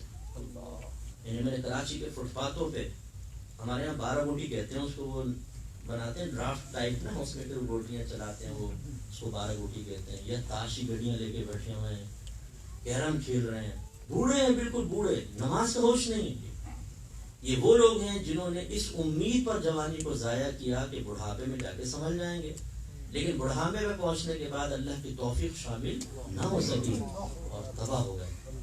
میرے آقا صلی اللہ علیہ وسلم نے ارشاد فرمایا جب بندہ 60 برس کا ہو جائے اور گناہ نہ چھوڑے تو شیطان اس کے منہ پہ ہاتھ پھیر کر کہتا ہے کہ یہ وہ چہرہ ہے جو اب ہدایت نہیں پا سکتا.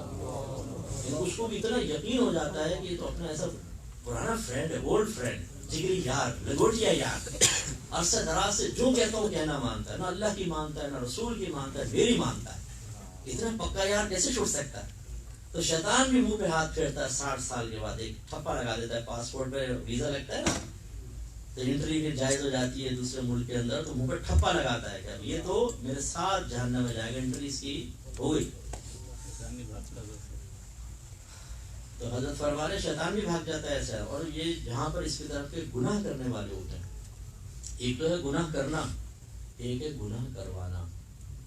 یہ بھی خاص طور پہ اگر کوئی یہاں پہ ایسا نوجوان بیٹھا ہو, ہم بعض اوقات اپنی فیس بک پر اپنے اور جگہوں پر ایسا گندا مواد رکھتے ہیں یا ایسی چیٹ کرتے ہیں کہ سامنے والا بیچارہ اتنا گندا ذہن کا نہیں ہوتا, لیکن ہم اسے اپنے سرکل میں اپنی گینگ میں داخل کرنے کے اسے کہتے ہیں, شرم دلاتے ہیں, تم لڑکے ہو کہ لڑکی ہو, یہ دیکھو, یہ کرو, یہ اسے گناہ میں لگا دیتے ہیں, حتیٰ کہ وہ بھی پھر ہماری قسم کی عادات میں مبتلا ہو جاتا ہے. علماء نے فرمایا کہ جس مقام پہ ایسا آدمی بیٹھا ہو وہاں شیطان کو آنے کی ضرورت نہیں, کیونکہ نائب موجود ہے, کام کر رہا ہے, شیطان والا کام کر رہا ہے. اس لیے ہمیں اس واقعے سے سبق حاصل کرنا چاہیے کہ ہم علم بھی حاصل کریں اور پھر تقوی حاصل کریں.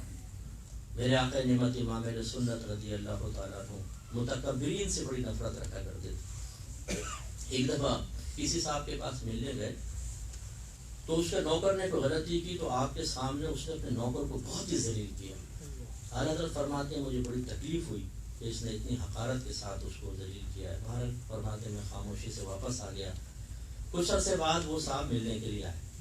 اعلیٰ حضرت نے ان کو بٹھایا ایک جگہ, پھر اعلیٰ حضرت کا حجامت بنانا نائی آیا.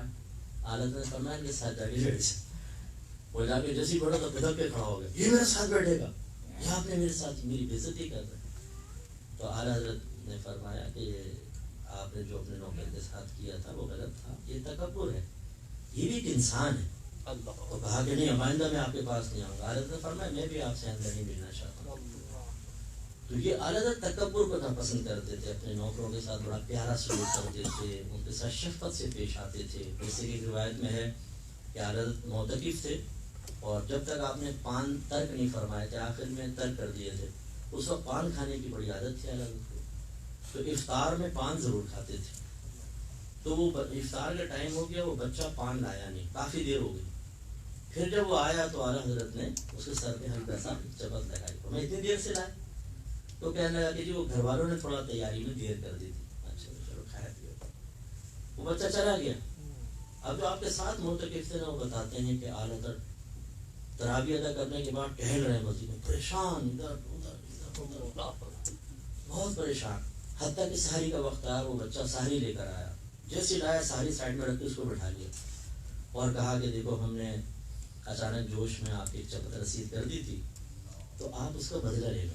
تو اس نے کہا حضور یہ گھر کا بچہ نوکر خادم وہ تو گھبرا گیا, اور اعلیٰ حضرت جیسی شخصیت, اتنی علمی شخصیت کے باہر نکل جائے تو ہزاروں کا مجمع جمع ہو جائے, تو ویسی ایک علمی روپ بھی ہوتا ہے, ایک شخصیت کا روپ ہوتا ہے. پھر وہ مالک, وہ نوکر, وہ گھبرا گیا. اس نے کہا حضور میں کیسے کر سکتا ہوں؟ آپ نے فرمایا آپ کو کرنا پڑے گا. اس نے کہا میں نے آپ کو معاف کیا. فرمایا آپ نابالغ ہیں, معافی کا حق ہی نہیں رکھتے. کہا کہ نہیں میں نہیں کر سکتا ہوں. تو اعلیٰ حضرت کی عادت تھی جو خرچے وغیرہ ہوتا تھا نا, اس میں اگر کھلے پیسے بچتے تھے تو وہ گلے میں ڈال دیا کرتے. بہت سارے جمع ہو جاتے تو سید حضرات میں تقسیم فرمایا کرتے تھے. تو اعلیٰ حضرت وہ گلہ لے آئے نا, آپ سارے پیسے دکھائے اس کو, کہا کہ اگر ایک چپت مارو گے سارے دے دوں گا. اس نے کہا نہیں میں نہیں کر سکتا. اعلیٰ حضرت نے اس کا ہاتھ لیا, 3-4 دفعہ اپنے سر پہ مارا اور پھر اس کو پیسے رسالے دے کر اس سے. یہ دیکھیں یہ ایک بڑا وہ ہوتا ہے جو چھوٹوں کے مقابلے میں بڑا پن کا اظہار نہ کرے, عاجزی کا اظہار کرے. اور اگر ایک امپلائی ہے, نوکر ہے, کوئی آپ کا ماتحت ہے, تو اس کو انسان ہی سمجھے, اس کو جانور نہ سمجھے. اب ہمارے ہاں صورتحال کیا ہے, ہم اپنا محاسبہ کریں, احتساب کے تکبر ہمارے ہاں ٹوٹ کے بھرا ہوتا ہے, جس میں معذرت کے ساتھ ناراضمت ہوئے گا. ایک تو ہمارے تکبر ہوتا ہے یہاں باہر رہنے کا, یہ ہر ایک کے اندر نہیں کہہ رہا ہوں میں, ہر ایک کے اندر نہیں کہہ رہا ہوں, لیکن بہت سو میں ہوتا ہے. اور وہ تکبر کب ظاہر ہوتا ہے؟ بعض اوقات تو وہ علماء سے بحث کے اندر ظاہر ہو جاتا ہے. علماء کی علمی بات کہہ رہے ہیں, آپ یہ کہہ رہے ہیں لیکن میرا خیال یہ ہے, میرا خیال, اور گھر میں بیوی سننے کے لیے تیار نہیں ہے. بچے کہتے ہیں بیٹی باہر نکلو, وہاں نہیں کرے گا, یہاں کے علماء سے لڑنا شروع کر دے گا, میرا خیال یہ ہے. میں نے تو یہ پڑھا ہے، میں نے تو وہ پڑھا ہے. اب یقین کیجیے آپ کسی US میں نے ایک شخص کو میرے سامنے عالم کو گالیاں دیتے ہوئے دیکھا. اللہ تعالیٰ معاف فرمائے. فریڈم آف اسپیچ حاصل ہے نا، کوئی کہہ نہیں سکتا آپ. اور تمیز تو حاصل ہی نہیں ہے، خوف خدا تو حاصل ہی نہیں ہے. تکبر کوٹ کوٹ کے بھرا ہوا ہے. اور یہ تکبر عموماً ظاہر ہوتا ہے جب ہم جاتے ہیں ہندوستان یا پاکستان جاتے ہیں، وہاں کے لوگ USA سے آئے، وہ جی بیچارے کوئی یہاں پر بیٹا سائڈ میں جو چاچا آ گیا، انکل آ گیا، انکل چوڑے ہو کے جا رہے ہیں. اچھا گھر میں کوئی نہیں پوچھتا. وہی جیسے میں نے عرض کیا، وہ گھر میں آتے بیوی کہتی جا کے کھانا گرم کر کے کھا لو.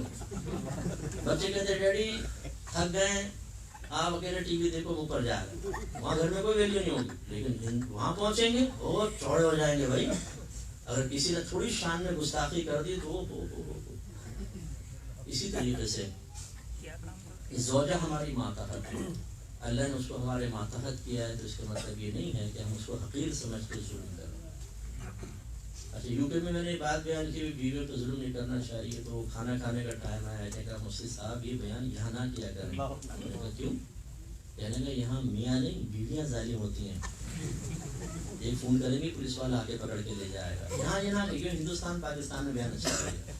میں نے کہا نہیں بھائی، میں جانتا ہوں بہت سی بچیاں ایسی ہوتی ہیں جو ماشاءاللہ خاندانی ہوتی ہیں، یہاں پر آنے کے باوجود ان کو پردے نہیں نکلتے، وہ اپنا گھر بسانا چاہتی ہیں. اور بعض کا شوہر اتنا ظالم ہوتا ہے، گالیاں بکنا، برا بھلا کہنا، بے عزتی کرنا، یہ چیزیں چلتی ہیں. یہ غلط ہے. اعلیٰ حضرت نے کیا کیا؟ نادانستہ طور پہ کلکت چکر مارا. میدان محشر کی گرفت کا خوف دل میں پیدا ہوا. اگر کمزور مخلوق کو میں نے کمزور سمجھ کے کچھ کر دیا، اگر اللہ نے مجھے سامنے کھڑا کیا تو کیا ہوگا؟ تو بہترین طریقہ کیا ہے؟ عاجزی اختیار کر کے معافی مانگ لو. اور معافی وہی مانگتا ہے جو عظیم ہوتا ہے. جس ڈالی میں پھل لگے ہوتے ہیں وہی جھکتی ہے، اس میں پھل نہیں ہوتے وہ تو اوپر رہتی ہے. اور میرے آقا میرے مدنی مصطفیٰ صلی اللہ علیہ وسلم نے ارشاد فرمایا جو عاجزی اختیار کرے اللہ تبارک و تعالیٰ اس کی عزت ہی بڑھاتا ہے. تو ہم بیویوں پہ ظلم کرتے ہیں، اور بعض بیویاں ایسی ہوتی ہیں جو شوہروں پہ ظلم کر رہی ہیں. بعض اوقات وہاں سے والد صاحب نے بلوا لیا کسی کو، نوجوان کو، پھر شادی ہو گئی، چونکہ انہوں نے سب انتظام کیا ہے، اپنے پاس رکھا ہے، تو ایسا اس کے ساتھ ٹریٹ کرتے ہیں بعض اوقات جیسے نوکر کے ساتھ. ڈانٹنا، ڈبٹنا، ذلیل کرنا. اگر کوئی میری بہن سن رہی ہو تو یہ بالکل شرم صحیح نہیں ہے. یہاں کی اگر کوئی بون بچی ہے، یہاں کے قوانین کو جانتی ہے، اسے پتہ ہے کہ مجھے بہت سے قوانین کے سلسلے میں پروٹیکشن حاصل ہے. اس کا مطلب یہ نہیں ہے کہ شوہر کی عظمت کو نظر انداز کیا جائے. بظاہر یہاں کے ماحول کے اعتبار سے اگر شوہر کمزور ہے تو اس کے ساتھ اگر کوئی ناروا سلوک اختیار کریں گی آخرت میں گرفت ہوگی. اور یہ ماں باپ کی ذمہ داری ہے کہ جو اپنے بچے یہاں، بچیاں خاص طور پر، انہیں سمجھائیں کہ بیٹا یہاں پیدا ہونے کا مطلب یہ نہیں ہے کہ اگر شوہر ہندوستان سے آ رہا ہے یا پاکستان سے آ رہا ہے تو اس کو مرغا بنانا جائز ہو گیا، اس کو ڈانٹ ڈپٹنا جائز ہو گیا، اس کو ذلیل کرنا جائز ہو گیا. نہیں. بخاری کی روایت ہے، علماء تشریف فرمائے، میرے آقا صلی اللہ علیہ وسلم نے عورتوں گروہ تھا ان سے فرمایا کہ تم صدقہ کیا کرو، کیونکہ میں نے تم میں سے اکثر کو جہنم میں دیکھا ہے. عورتوں نے عرض کیا رسول اللہ صلی اللہ علیہ وسلم کس وجہ سے؟ ارشاد فرمایا ناشکری کی وجہ سے اور احسان فراموشی کی وجہ سے. ایک روایت میں پھر کویسچن کیا گیا کہ اللہ کی ناشکری؟ فرمایا نہیں، شوہر کی ناشکری اور شوہر کا احسان نہ ماننا. اور پھر سرکار نے فرمایا بعض اوقات شوہر ایک طویل عرصے تک اپنی زوجہ کے ساتھ اچھا سلوک کرتا ہے، پھر وہ اس سے کوئی ناگوار بات دیکھ لیتی ہے تو کہتی ہے تو نے میرے ساتھ کیا ہی کیا ہے. یہ اللہ کے نبی فرما رہا ہے. یہاں شوہر کما کے لا کر دے، اپنا سب کچھ خرچ کرے، اپنے نفسانی خواہشات قربان کر دی، اپنی ایکٹیویٹیز ختم کر دی اپنی فیملی کے لیے، اور آخر میں بیوی کیا کہتی تو نے کیا کیا ہے میرے کو؟ فلاں کی بیوی کو دیکھو، وہ شوہر اس کا لے کر گیا آسٹریلیا کے وزٹ پر، وہاں چھٹیاں گزار کے آیا، میں یہاں پڑی ہوں گھر کے اندر. فلاں کو دیکھو اس کا زیور کتنا سارا ہے، پیلی ہو رہی تھی پوری پیلی، میں سفید پڑی ہوں. یعنی اگر یہ چیزیں لا کر دے دیں تو شوہر آئے ہائے ہائے، شوہر سے اچھا کوئی نہیں، اور یہ نہ لا کر تو پھٹے منہ، کم وقت تیرے ساتھ ہی میری زندگی خراب ہو رہی. یہ جو ہمارے ہاں رویہ ہے عورتوں کا، یہ اگر خدا نہ خواستہ ہماری بیٹی کر رہی ہے، نبی کریم فرما رہے میں نے اس کو جہنم میں دیکھا. تو کہ ہم چاہیں گے ہماری بیٹی جہنم میں جائے، آگ میں چلے؟ تربیت کرنا ہماری ذمہ داری ہے نا. شروع سے اس کی تربیت کرے. اور یہ ماؤں کی ذمہ داری ہے کہ اگر ماں اپنے شوہر کی تعظیم کر رہی ہو، ادب احترام، اس کی خواہشات کے سامنے اپنی خواہشات کی قربانی، اس کی پسند ناپسند پر اپنے پسند یا ناپسند کو قربان کرنا، تو بچیاں سیکھتی ہیں، دیکھتی ہیں، وہ ماں سے سیکھتی ہیں بچی. اور ماں ہی اگر شوہر کو دبا کے جواب دے رہی ہوں اور سینے پر چڑھ چڑھ کے ڈرتی نہیں ہو تم سے، میں ڈر لیتا ہوں.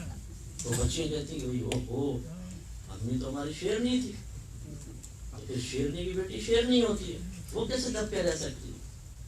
وہ پھر اور ماشاءاللہ تازہ خون ہوتا ہے، جوان خون ہوتا ہے، تو ڈبل شوہر کے لیے آزمائش.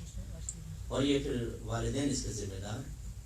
تو اس لیے جو کمزور ہے، اسی طرح آپ کا کوئی نوکر ہو، بہت سے ایسے ہوتے ہیں جو انلیگل جاب کر رہے ہوتے ہیں یا مجبور ہوتے ہیں، اسٹوڈنٹس وغیرہ ہوتے ہیں، ان کو اپنی اسٹڈی کمپلیٹ کرنے کے لیے پارٹ ٹائم جاب کرنی پڑتی ہے. ہمیں پتہ ہے کہ ہم ان کے ساتھ برا سلوک بھی کریں گے تو کوئی مسئلہ نہیں ہے، ان کی تنخواہیں کاٹ لیں گے، کمٹمنٹ زیادہ کی ہے کم بھی دے دیں گے تو کوئی مسئلہ نہیں ہے. کہاں بھاگ کر جائے گا تو وہ شکایت کر دیں گے، بڑا غلط کر دیں گے.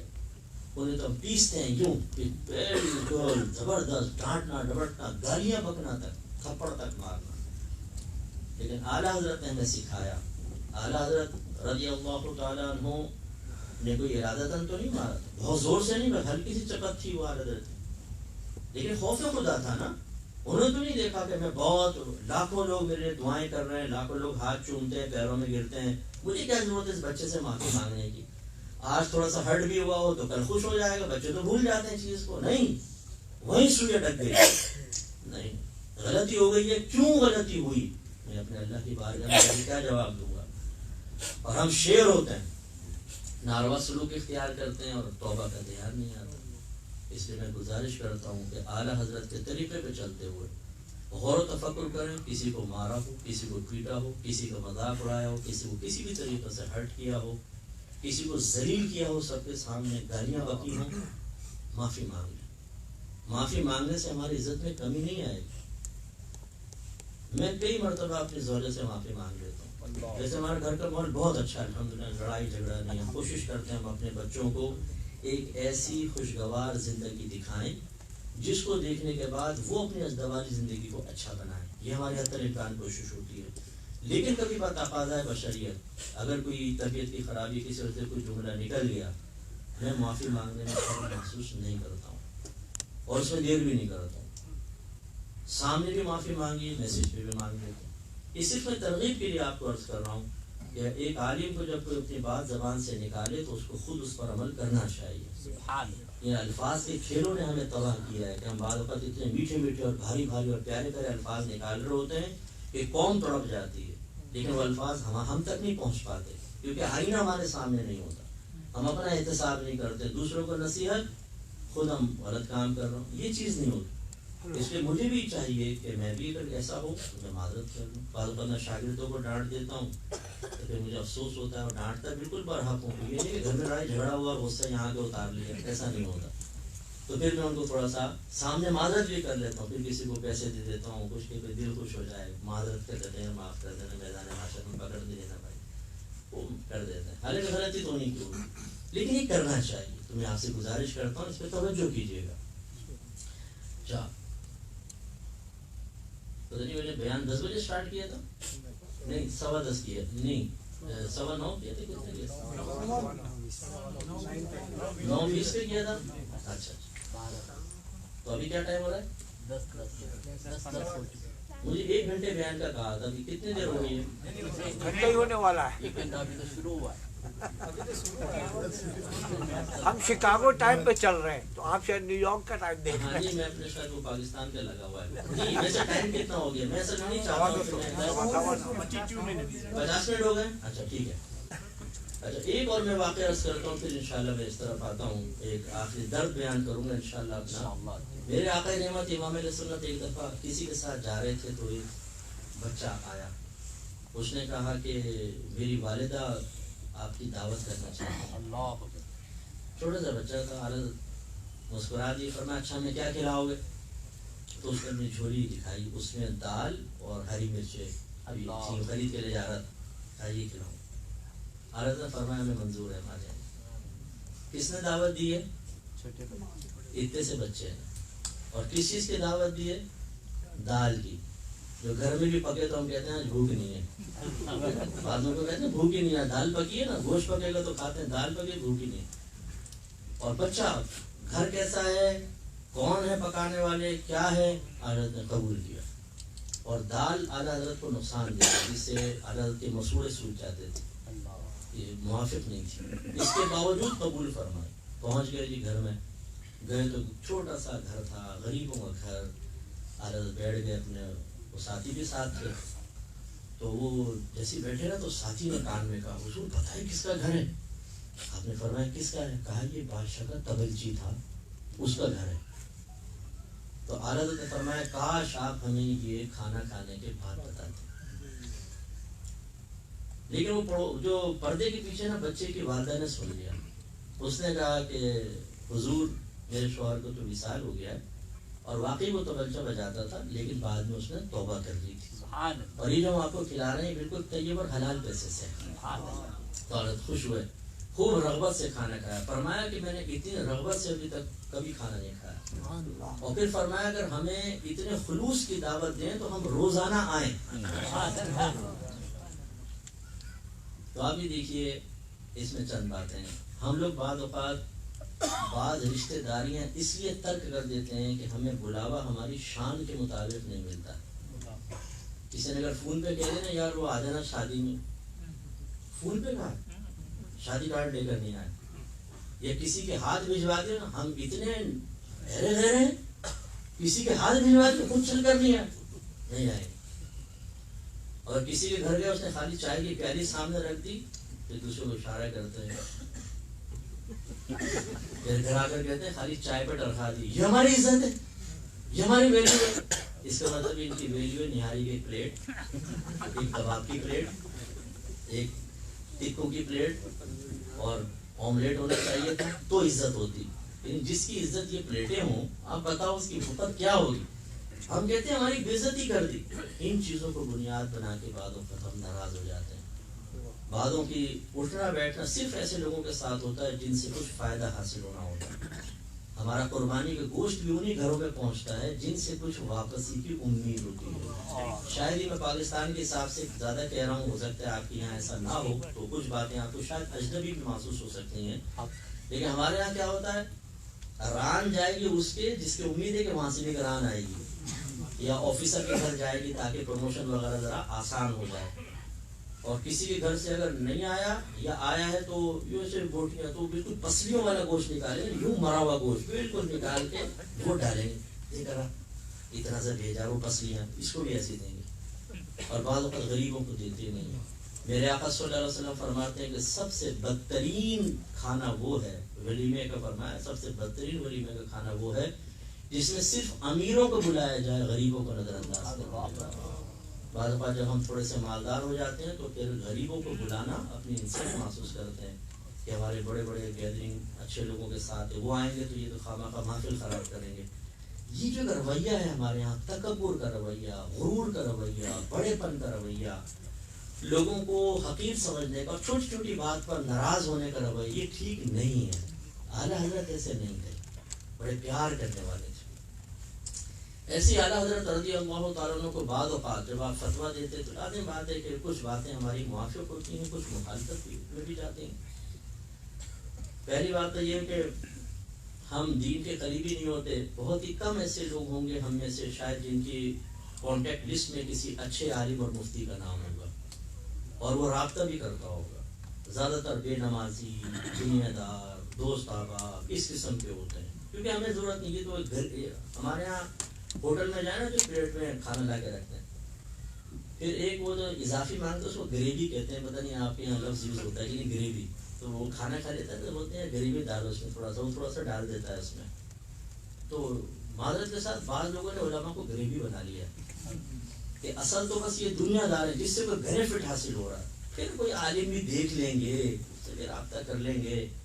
نتیجہ نکلتا ہے کہ ہمارا رابطہ جب علماء کے ساتھ نہیں ہوتا، صرف عام لوگوں کے ساتھ ہوتا ہے، تو ہم جاہل ہیں تو جاہل رہ جاتے ہیں۔ کوئی گناہ کر رہے ہوتے ہیں تو بر وقت کوئی رہنمائی کرنے والا نہیں ہوتا۔ اچھا پھر ہمیں جب دین یاد کب آتا ہے؟ جب وہ وراثت تقسیم ہو رہی ہوتی ہے تو پھر مجھ میرا حصہ کتنا بنتا ہے، پھر دین یاد آتا ہے نا. معذرت برا نہیں مانیے گا، اکثر والدین اپنی اولاد کو دین کے قریب نہیں آنے دیتے، وہ چاہتے بھی نہیں یہ پورا مولوی بن جائے، بیٹا تھوڑا سا بس ٹھیک ہے لائٹ تھوڑا تھوڑا. انہیں کب دین یاد آئے گا، کب مفتیان کرام یاد آئے گا؟ جب بیٹا کھڑا ہو کے آنکھوں میں آنکھیں ڈال کے گفتگو کرے گا نا. یہ جب بیوی کا ہاتھ پکڑ کر ماں سے بدتمیزی کر رہا ہوگا تو ان کو دین یاد آتا ہے. پھر وہ ہم جیسے وہ فون میسج کرتی ہے، صاحب یہ بتائیں اگر بیٹا بیوی کا ہاتھ پکڑ کر ماں کی آنکھوں میں آنکھیں ڈال کے بدتمیزیاں کر رہا اس کا عذاب کیا ہوگا؟ تو میں جواب میں کہتا ہوں کہ پہلے بتائیں کہ بیٹے کو اس اسٹیج تک پہنچایا کس نے. اس کا آپ جواب دیں گی تو پھر میں انشاءاللہ آپ کو جواب دیتا ہوں. سمجھانے کا مقصود ہے کہ ہمیں ویسے تو دین کیونکہ ہم قریب نہیں ہوتے نا، اب اگر کوئی مسئلہ سنتے ہمارے خلاف آتا ہے تو ہم ہائپر ہو جاتے ہیں، غصے میں آ جاتے ہیں. ایسے اعلیٰ حضرت جب فتویٰ دیا کرتے تھے تو بعض لوگ ناراض ہو جایا کرتے تھے اور برا بھلا کہتے تھے. ایک دفعہ کسی نے کہا کہ آپ جواب کیوں نہیں دیتے، آپ بھی جواب دیں. فرمایا کہ نہیں، اگر وہ جہالت کر رہے ہیں نہیں کوئی جہالت تو. اور پھر فرماتے کہ اگر کوئی مجھے برا کہہ رہا ہے نا کہنے دو، جب تک مجھے برا کہے گا کم از کم میرے دوسرے سنی مسلمان تو اس کے شر سے محفوظ رہیں. کتنی پیاری سوچ تھی اعلیٰ حضرت کی. ایک تو اپنے ذات سے کسی کو تکلیف نہیں دیتے تھے، اور اگر کوئی ہرٹ ہو گیا اپنی حماقت کی وجہ سے تو کبھی بدلہ نہیں لیا اعلیٰ حضرت نے. تو اس لیے یہ چیز بھی ایک بہت ہی امپورٹنٹ چیز ہے کہ اگر کوئی ہمیں برا بھلا کہتا ہے تو جواب میں عفو درگزر کا معاملہ رکھیں. اور یہ میں خاص طور پر ایک انٹرنیشنل لیول پہ مجھے یوٹیوب پہ فیس بک پہ چل رہا ہوگا، آپ لائیو ہے سن رہے ہیں تو میں گزارش کرتا ہوں آپ عقیدت ضرور رکھیں. آپ کا کوئی آستانہ ہے، اپنے پیر صاحب سے عقیدت رکھتے ہیں، آپ کسی مفتی صاحب سے، کوئی اور علماء آپ ان سے محبت رکھتے ہیں، لیکن خدا را اگر مقابلے میں کوئی سنی آ جائے تو اس کا مطلب یہ نہیں ہے کہ آپ اپنی عقیدت کو بنیاد بنا کر دوسرے کو ذلیل کرنے کو جائز قرار دے دیں. یہ طریقہ نہ کریں. دوسرا بھی کوئی پیر ہوتا ہے، دوسرا بھی کوئی عالم ہوتا ہے، دوسرا بھی کوئی مفتی ہوتا ہے. آج کل ہمارے ہاں یہ اتنا مطلب یہ کہ غلط رواج چل گیا ہے. اعلیٰ حضرت تو اپنے سنی بھائی کے خلاف، حالانکہ وہ غلط کر رہا ہے کچھ نہ بولیں، لیکن ہمارے نوجوان سوشل میڈیا پہ بیٹھ جاتے، میرے پیر صاحب کو کیسے برا بتا، میرے آستانے کو کیسا کہا، میں جس سے عقیدت رکھتا ہوں اسے کیسے کہا. اب یہ نہیں دیکھتے سامنے لگے اتنا بڑا عالم ہے، یہ مفتی ہے، یہ صاحب تقویٰ ہے. ان بزرگوں کا اختلاف علمی اختلاف، اور اتنے علمی ہوگا، ذاتی اختلاف تو اکابرین میں نہیں ہوتا. لیکن ہمارے نوجوان گالیاں تک بکتے ہیں، گندی گندی گالیاں، غلیظ گالیاں، اور ذاتیات پر اتر آتے ہیں. اتنے غلیظ الزامات کے کانوں کو ہاتھ لگانے کو. دیکھیں میں نظیر ایک پیش کر رہا ہوں. اگر ماں باپ میں جھگڑا ہو جائے نا، اعلیٰ حضرت سے پوچھا کہ بچے کس کا ساتھ دیں، فرمایا کسی کا ساتھ نہیں دے سکتے. ماں باپ میں جھگڑا ہو جائے یہ ان کے رب کا معاملہ ہے. اگر یہ ماں کی فیور میں ہو کے باپ سے بدتمیزی کرے گا، یا باپ کی فیور میں جا کے ماں سے بدتمیزی کرے گا، جہنم میں جائے گا. فرمایا اتنا ہو سکتا ہے اگر باپ ماں کو مارنے لگے تو سامنے آ کر اپنی پیٹھ پر باپ کے وار کو سہ لے، ماں تک زد نہ پہنچنے دے، لیکن یہ نہیں کر سکتا کہ باپ کا ہاتھ پکڑ کر آنکھوں میں آنکھیں ڈالے، جہنم میں جائے گا. اسی طرح ماں باپ میں سیپریشن ہو جائے تو بعد اوقات بچے ماں کو مظلوم سمجھ کے اس کے ساتھ ہو جاتے ہیں، تو باپ سے بدتمیزی کرنا، برا بھلا کہنا، یا قطع رحمی کر لیتے ہیں، قطع تعلق جائز نہیں ہے. یہ ان ماں باپ کا معاملہ ہے. یہ میدان معاشر میں خود حساب کتاب اللہ کی بارگاہ میں کریں گے. اولاد کو نیوٹرل رہنا واجب ہوتا ہے. یہ نظیر میں نے اس لیے پیش کی کہ اب آپ ادھر آ جائیے. اگر دو علماء میں کوئی مسئلہ پیدا ہوا ہے، دو تنظیم کے لیڈرز کے اندر پیدا ہوا ہے، دو اداروں میں پیدا ہوا ہے، دو مفتیان کرام میں ہو گیا کوئی علمی اختلاف، اور ہیں دونوں صحیح العقیدہ، ہیں دونوں اعلیٰ حضرت کو ماننے والے، ہیں دونوں آپ کے اپنے، تو خدا را بھی یہ نہ کریں کہ ایک کے ساتھ ہو کر دوسرے کے ساتھ بدتمیزی کریں. ہاں یہ تو ہے کہ آپ ایک سے عقیدت اپنی قائم رکھیں، لیکن دوسرے کو ذلیل نہ کریں. یہ غلط ہے، کیونکہ ہو سکتا ہے کہ جس سے میں عقیدت رکھتا ہوں وہ اجتہادی خطا کر رہا ہوں، سامنے والا بالکل درست ہو. پاسبل ہے نا، انسان ہے، ہو سکتا ہے، مجھ سے بھی غلطی ہو سکتی ہے. میں اپنے شاگردوں کو یہ سمجھاتا ہوں اگر کوئی مجھے برا بھلا کہے خبردار جواب نہیں دینا. بلکہ اگر کوئی آپ کے سامنے کہے تو اتنا ضرور کہہ دینا کہ آپ کو نہیں پتا، وہ تو اور بہت برا ہے، اس کی برائی میں تمہیں پتہ ہی نہیں ہے، ابھی تم تو بہت کم برائی کر رہا ہو، یہ کہہ کے آ جاؤ بیٹا، جواب نہ دو۔ میں نے سختی سے منع کیا کہ کوئی ہمیں برا بھلا کہے، بہت کہتے ہیں لوگ، بیانات سنتے ہیں، ابھی اس پہ بھی آپ دیکھیے گا کمنٹس جو ہے نا، کوئی پازیٹیو دے گا اور کوئی نیگیٹو کمنٹس، اور ایسے ایسے دے گا کہ کانوں کو ہاتھ لگائیں، غلط قسم کے۔ دینے دیں، کوئی بات نہیں، اگر میں نے اخلاص سے کہا ہے، اللہ کے لیے کہا ہے، اور یہ نام ملے گا، پھنسے گا وہی آخرت میں۔ ہم کیوں اس کی سطح پر اتر کر اس کی طرح جہالت کا مظاہرہ کر کے اپنی آخرت کی بربادی کا سامان کریں؟ اس لیے میں اپنے نوجوانوں سے گزارش کرتا ہوں، یہ نہیں ہے کہ آپ اختلاف کو سمجھے بغیر، آپ مسائل کو سمجھے بغیر وفاداری ثابت کرنے کے لیے میرے پیر کو برا کہا ہے، اب کس نے کہا ہے، کیوں کہا ہے، نہیں، آپ بیٹھ گئے سوشل میڈیا پہ، او تیری مدر سسٹر یہ کر دیا آپ نے، یہ غلط رویہ ہے، اس سے آپ گناہگار ہو سکتا ہے وہ دونوں علمی اختلاف کر کے بھی درجے بلند پا کر جائیں، جیسے امام اعظم کا اور امام شافعی کا اختلاف رہا ہے کہ نہیں رہا؟ خود امام اعظم اور آپ کے جو دو بڑے شاگرد امام ابو یوسف، امام محمد، جن کو صاحبین کہتے ہیں، بے شمار مقامات پر صاحبین کا ان سے اختلاف رہا ہے، بلکہ کئی جگہ پر فتویٰ صاحبین کے قول پر ہے، اصحاب ترجیح نے امام اعظم کے قول کو چھوڑا ہے اور صاحبین کے قول کو لیا ہے، خاص طور پہ جن کا تعلق معاملات سے تھا، کیونکہ تغیر زمانہ کے اعتبار سے ماحول چینج ہوا، تو اس لیے وہ صاحبین بعد کے زمانے کے تھے، ان کا قول سلسلے میں معتبر تھا، وہ لے لیا۔ لیکن کہیں ایسا نہیں ہوا کہ کسی نے صاحبین کو گالیاں بکیوں کے لیے امام اعظم کی مخالفت کر رہے ہیں، نہیں، وہ اختلاف علمی اختلاف ہے، علمی اختلاف کی وجہ سے ادھر امام اعظم کے درجے بلند اور اختلاف کے باوجود صاحبین کے درجے بھی بلند، امام شافعی بھی اللہ کی رضا پا رہے ہیں، امام اعظم بھی پا رہے ہیں، نیچے والا اگر کسی ایک کو برا کہے گا وہ جہنم میں چلا جائے گا، یہ غلط ہے۔ اس لیے میں گزارش کرتا ہوں کہ یہ طریقہ کار بالکل چھوڑ دے، اعلیٰ حضرت نے اسے سختی سے منع فرمایا اور اس کو بالکل پسند نہیں کیا، بلکہ آپ نے یہ فرمایا، فتح رضی اٹھا کے پڑھیں، آپ نے فرمایا اگر کسی سنی عالم کی کوئی غلطی آپ کے سامنے ظاہر ہو، اس کو چھپانا واجب ہے، خصوصاً ایسا شخص جس کا فیض جاری ہو۔ فرماتے ہیں کہ اگر وہ برائی اس کی ذات میں ہے تو اس کی ذات کا نقصان ہے نا، اس کے فیض سے تو لوگوں کو محروم نہ کریں، اگر آپ اس کی برائی کو ظاہر کر دیں گے لوگ فیض حاصل کرنا چھوڑ دیں گے اور ایک بہت بڑا حلقہ احباب ہوگا جو سنی عالم سے دور ہو جائے گا، اور اس سے ہی نہیں ہے۔ لیکن اس کا مطلب یہ نہیں کہ اس کی اصلاح نہ کریں، مراد یہ ہے کہ اب تنہائی میں رہ کر کوئی ایسا لائعمل اختیار کرے کہ ان کی اصلاح بھی ہو جائے، وہ برائی دور بھی ہو جائے۔ لیکن جو ہم لوگ کرتے ہیں نا، بعض اوقات تو ہم نے، یہ میں مسئلہ اکثر بیان کرتا ہوں، اس میں سافٹ ویئرز ڈالے ہوتے ہیں ریکارڈنگ والے، جو بھی کال آئی پوری ریکارڈ ہو گئی، پھر ہمیں کسی سے دشمنی نکالنی ہوتی ہے، اسی میں سے مواد نکالا، اس کو سوشل میڈیا پہ ڈال دیا۔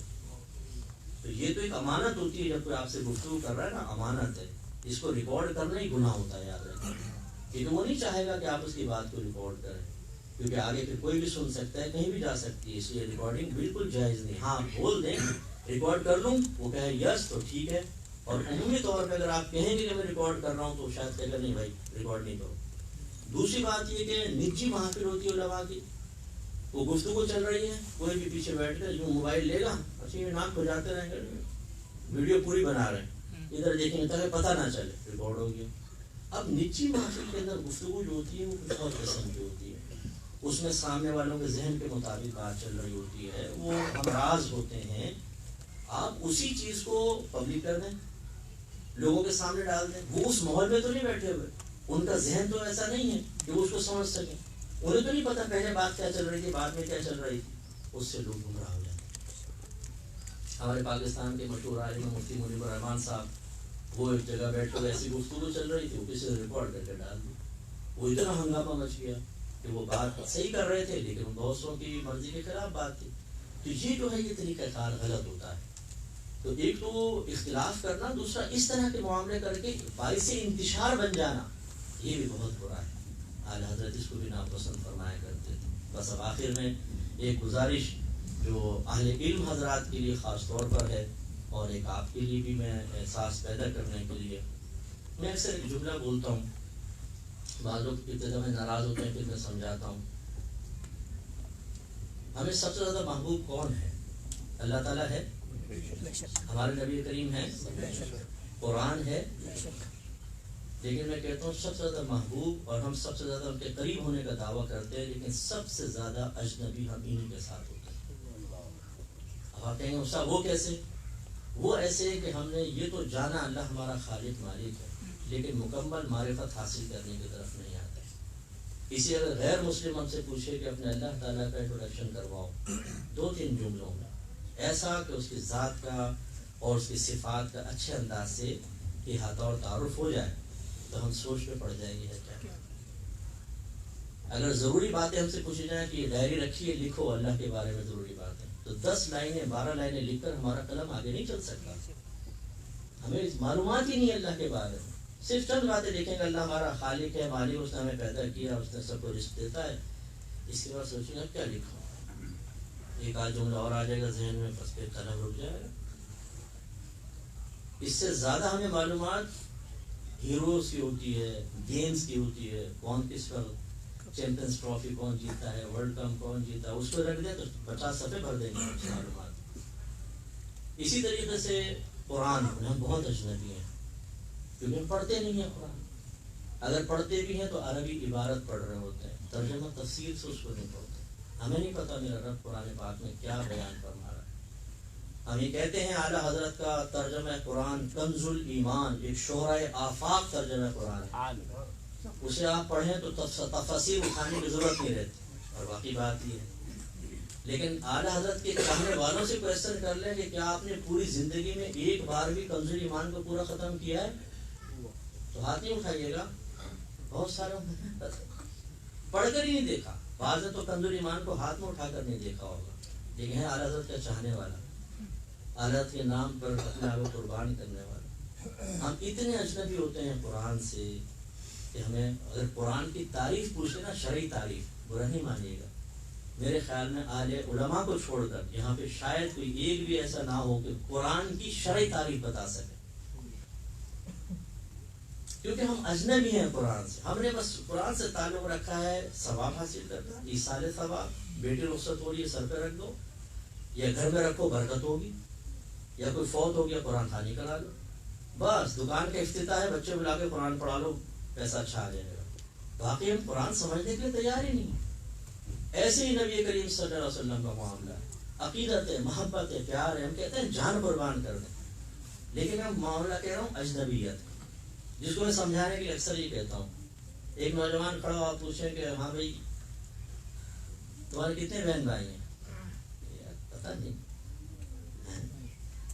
یا کہ ہاں ہیں کچھ بہن بھائی، اچھا نام کیا ہے، معلوم نہیں نام کیا ہے، اچھا تمہاری شادی ہوئی ہے، ہاں بچے ہیں، ہاں کتنے ہیں، یہ تو پتہ نہیں، اچھا ان کے نام کیا کیا ہے، یہ بھی معلوم۔ میرا ڈرائیور ہے، میں نے اس سے پوچھا تیرے کتنے بچے ہیں، کہنے گا 3 بیٹے ہیں، میں نے نام بتا، 2 کے بتا، یہ کہتا ہے تیسرے کے یاد نہیں، تو ہنس پڑے۔ آپ اندازہ کریں گے کوئی شخص ایسا کہے گا، آپ اس کے بارے میں کیا کہیں گے، کیا لفظ کہیں گے، کیا سوچیں گے آپ؟ اب اگر کوئی ہمارے نبی کے بارے میں پوچھ رہے، بتاؤ نبی کی کتنی ازواج تھے، ان کے نام کیا تھے، ان کے بیٹے کتنے تھے، ان کی بیٹیاں کتنے تھے، ان کے نام کیا تھے، سرکار کی سواریاں کتنی تھیں، سرکار نے ہجرت کے پہلے سال کیا کیا تھا، دوسرے سال، تیسرے سال، چوتھے سال، پانچویں سال، چھٹا، ساتواں، آٹھواں، نواں، 10ویں سال کیا کیا تھا، بتا سکتے ہیں ہم کچھ؟ جتنا نبی ہمارے لیے اجنبی ہے نا، ہم نے کسی بڑی شخصیت ایسے کوئی بڑی شخصیت اجنبی نہیں ہوگی۔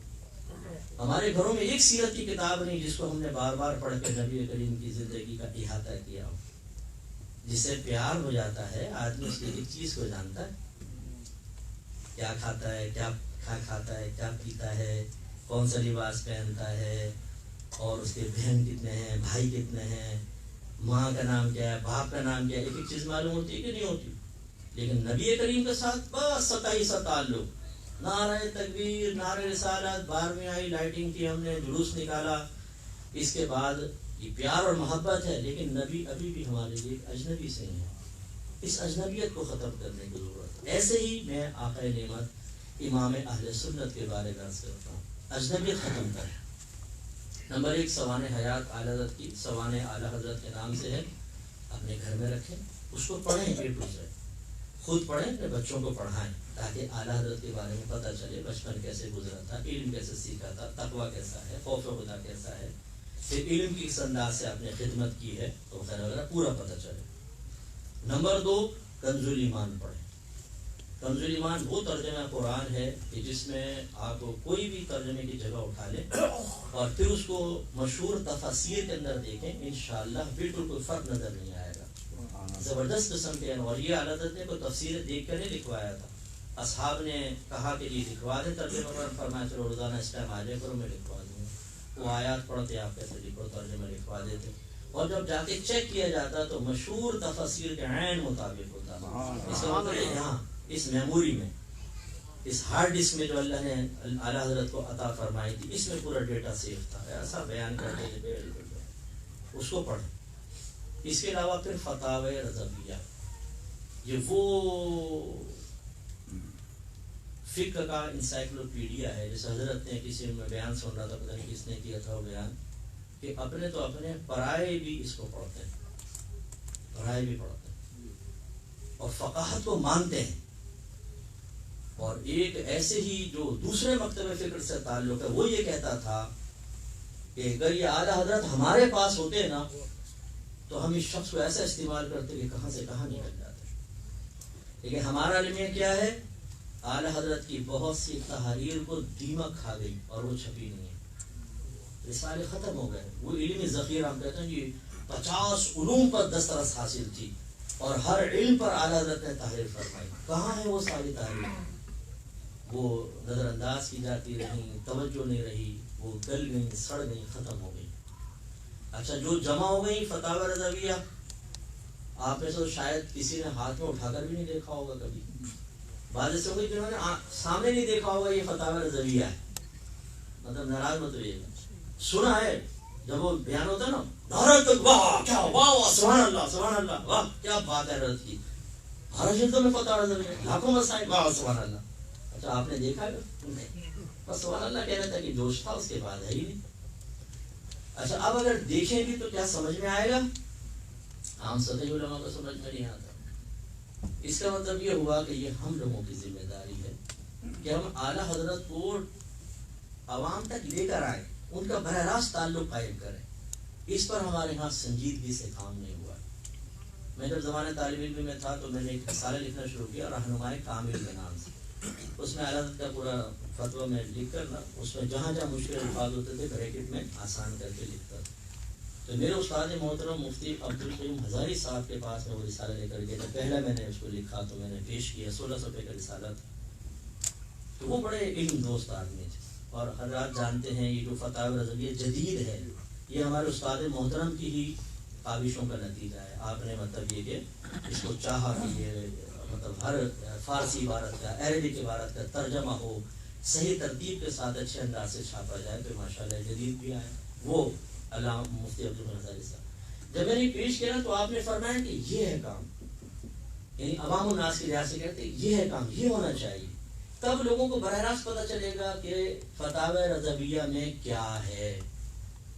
پھر میں نے کیا آپ کو معلوم ہے کہ نام سے 2 کتابیں اور لکھی، پھر وہ میری مصروفیت اتنی، کیونکہ حضرت جانتے ہیں قحط الرجال اتنا ہے، ہمارے پاکستان کی بات میں کر رہا ہوں، اہل سنت میں کوئی اچھا رہنما اب باقی نہیں رہا سوائے الا ماشاءاللہ انگلیوں پہ گننے ہیں، اور اگر وہ چلے جاتے ہیں ان کی جگہ لینے والا کوئی بھی نہیں۔ ہمارے پاس مدرسین ختم ہو رہے ہیں، قحط الرجال ہے۔ کسی نے کہا تھا، ایک دوسرے مکتب فکر والے نے، ایک وقت آئے گا کہ دارالعلوم ان کے ہوں گے اور استاد ہمارے بیٹھے ہوں گے۔ تو مجھے لگتا ہے ایسے ہی ہے کہ اگر ہماری یہ کوتاہیاں چلتی رہیں تو ایسے ہی ہوگا۔ تو خلاصے کلام یہ کہ اب میں اس لیے کہہ رہا ہوں کہ آپ مجھے کہہ صاحب بڑی بڑھکے مار رہے ہیں، آپ نے کیا کیا کارنامہ، تو جتنا میں کر سکا کیا، اور میرا آگے ارادہ ہے اور ہم کر بھی رہے ہیں، اس پہ کام چل رہا ہے انشاءاللہ، اور میں آپ کو جب ہوگا وقت پہ تو میں آپ کو دکھا بھی دوں گا۔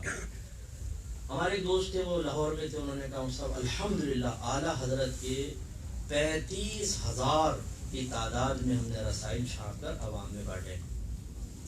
میں نے کہا بہت اچھی بات ہے، اللہ آپ کی خدمت کو قبول فرمائے، لیکن جس عوام کے پاس وہ رسالہ پہنچے گا، بیچارہ پڑھے گا، تو سمجھ میں کہاں سے آئے گا، وہ تو چومے گا اعلیٰ حضرت زندہ باد یہ رکھ دیا جی، تو پھر فیض تو براہ راست جاری نہیں ہوا۔ یہی وجہ ہے، غلط فہمیاں ہیں اگر آپ فتاوی رضویہ اٹھا کے پڑھیں نا، جو ہمارے اہل سنت میں بدعات رائج ہو چکی ہیں، اعلیٰ حضرت اس کی شدت سے مخالفت فرماتے ہیں۔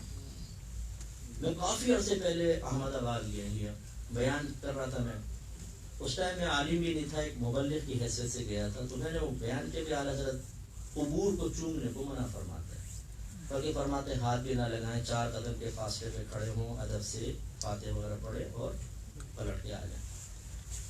وہ محمد باقی صاحب تھے، وہاں کے سنہری بازار کی خاص بازار تھا سنہری مسجد، تو وہ انتقال کر گئے، اللہ کو جنت الفردوس میں اعلیٰ مقام عطا فرمائے۔ اس زمانے میں میری بڑی سپورٹ فرمائی، بہت پیار اور محبت کا مظاہرہ کیا۔ وہ اندر چلے گئے، واپس آئے، جب ختم ہو مجھے حجرے میں لے گئے، کھانا نہیں کھلایا، پھر کہنے لگے جب آپ نے یہ بات بولی نا، تو میں نے کہا ذرا میں فتاوی رضویہ تو چیک کر لوں تو اس میں یہ بات لکھی تھی کہ لکھی، فرمانے کہ نہ لکھی ہوتے نا ایسا لاپا مارتا روڈ پہ پھینک دیتا۔ اللہ تعالیٰ شکر مل گئی۔ کہنے کا مطلب یہ ہے کہ ابھی چھونے کا مسئلہ، ایسے سنہری جالیوں کا مسئلہ اعلیٰ حضرت نے لکھا ہے، خبردار ہاتھ نہ لگائیں، یہ بے ادبی ہے۔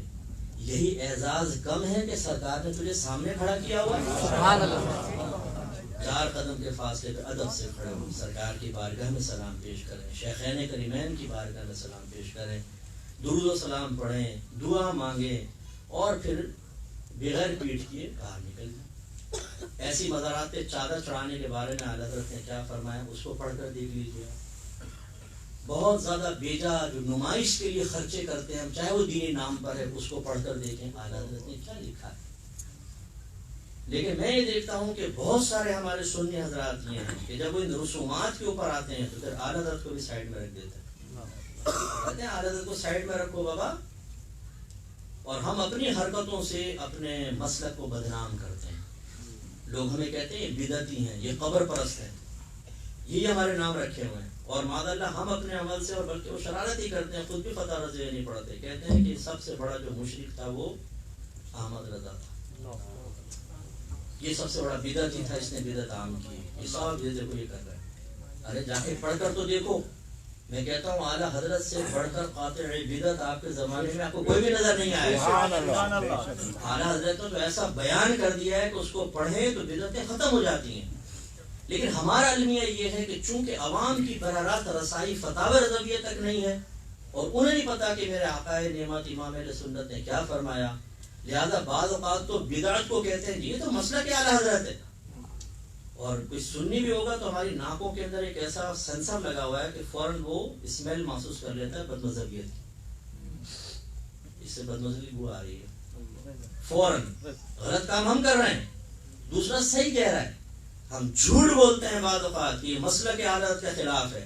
اعلیٰ حضرت نے کیا لکھا ہے دیکھیں ذرا فتاوی رضویہ میں، اعلیٰ حضرت نے بعض اوقات اس کا رد کیا ہوتا ہے، اور ہم کہتے ہیں اور بدنام ہو رہے ہوتے ہیں، ہم پھر بدزن ہو جاتے ہیں کہ وہ پڑھتے تو ہے نہیں نا، کوئی ہمیں کہتا ہے یار یہ تمہارے اعلیٰ حضرت نے کیا ہے سارا کام، پڑھو فتاوی رضویہ، ہم کہتے ہیں ٹائم تو ہے ہی نہیں، چل بھائی تیری بات مان لیتے ہیں، بولتے ہیں ہاں یار اعلیٰ حضرت نے کیا، پڑھ کر تو دیکھیں فتاوی رضویہ۔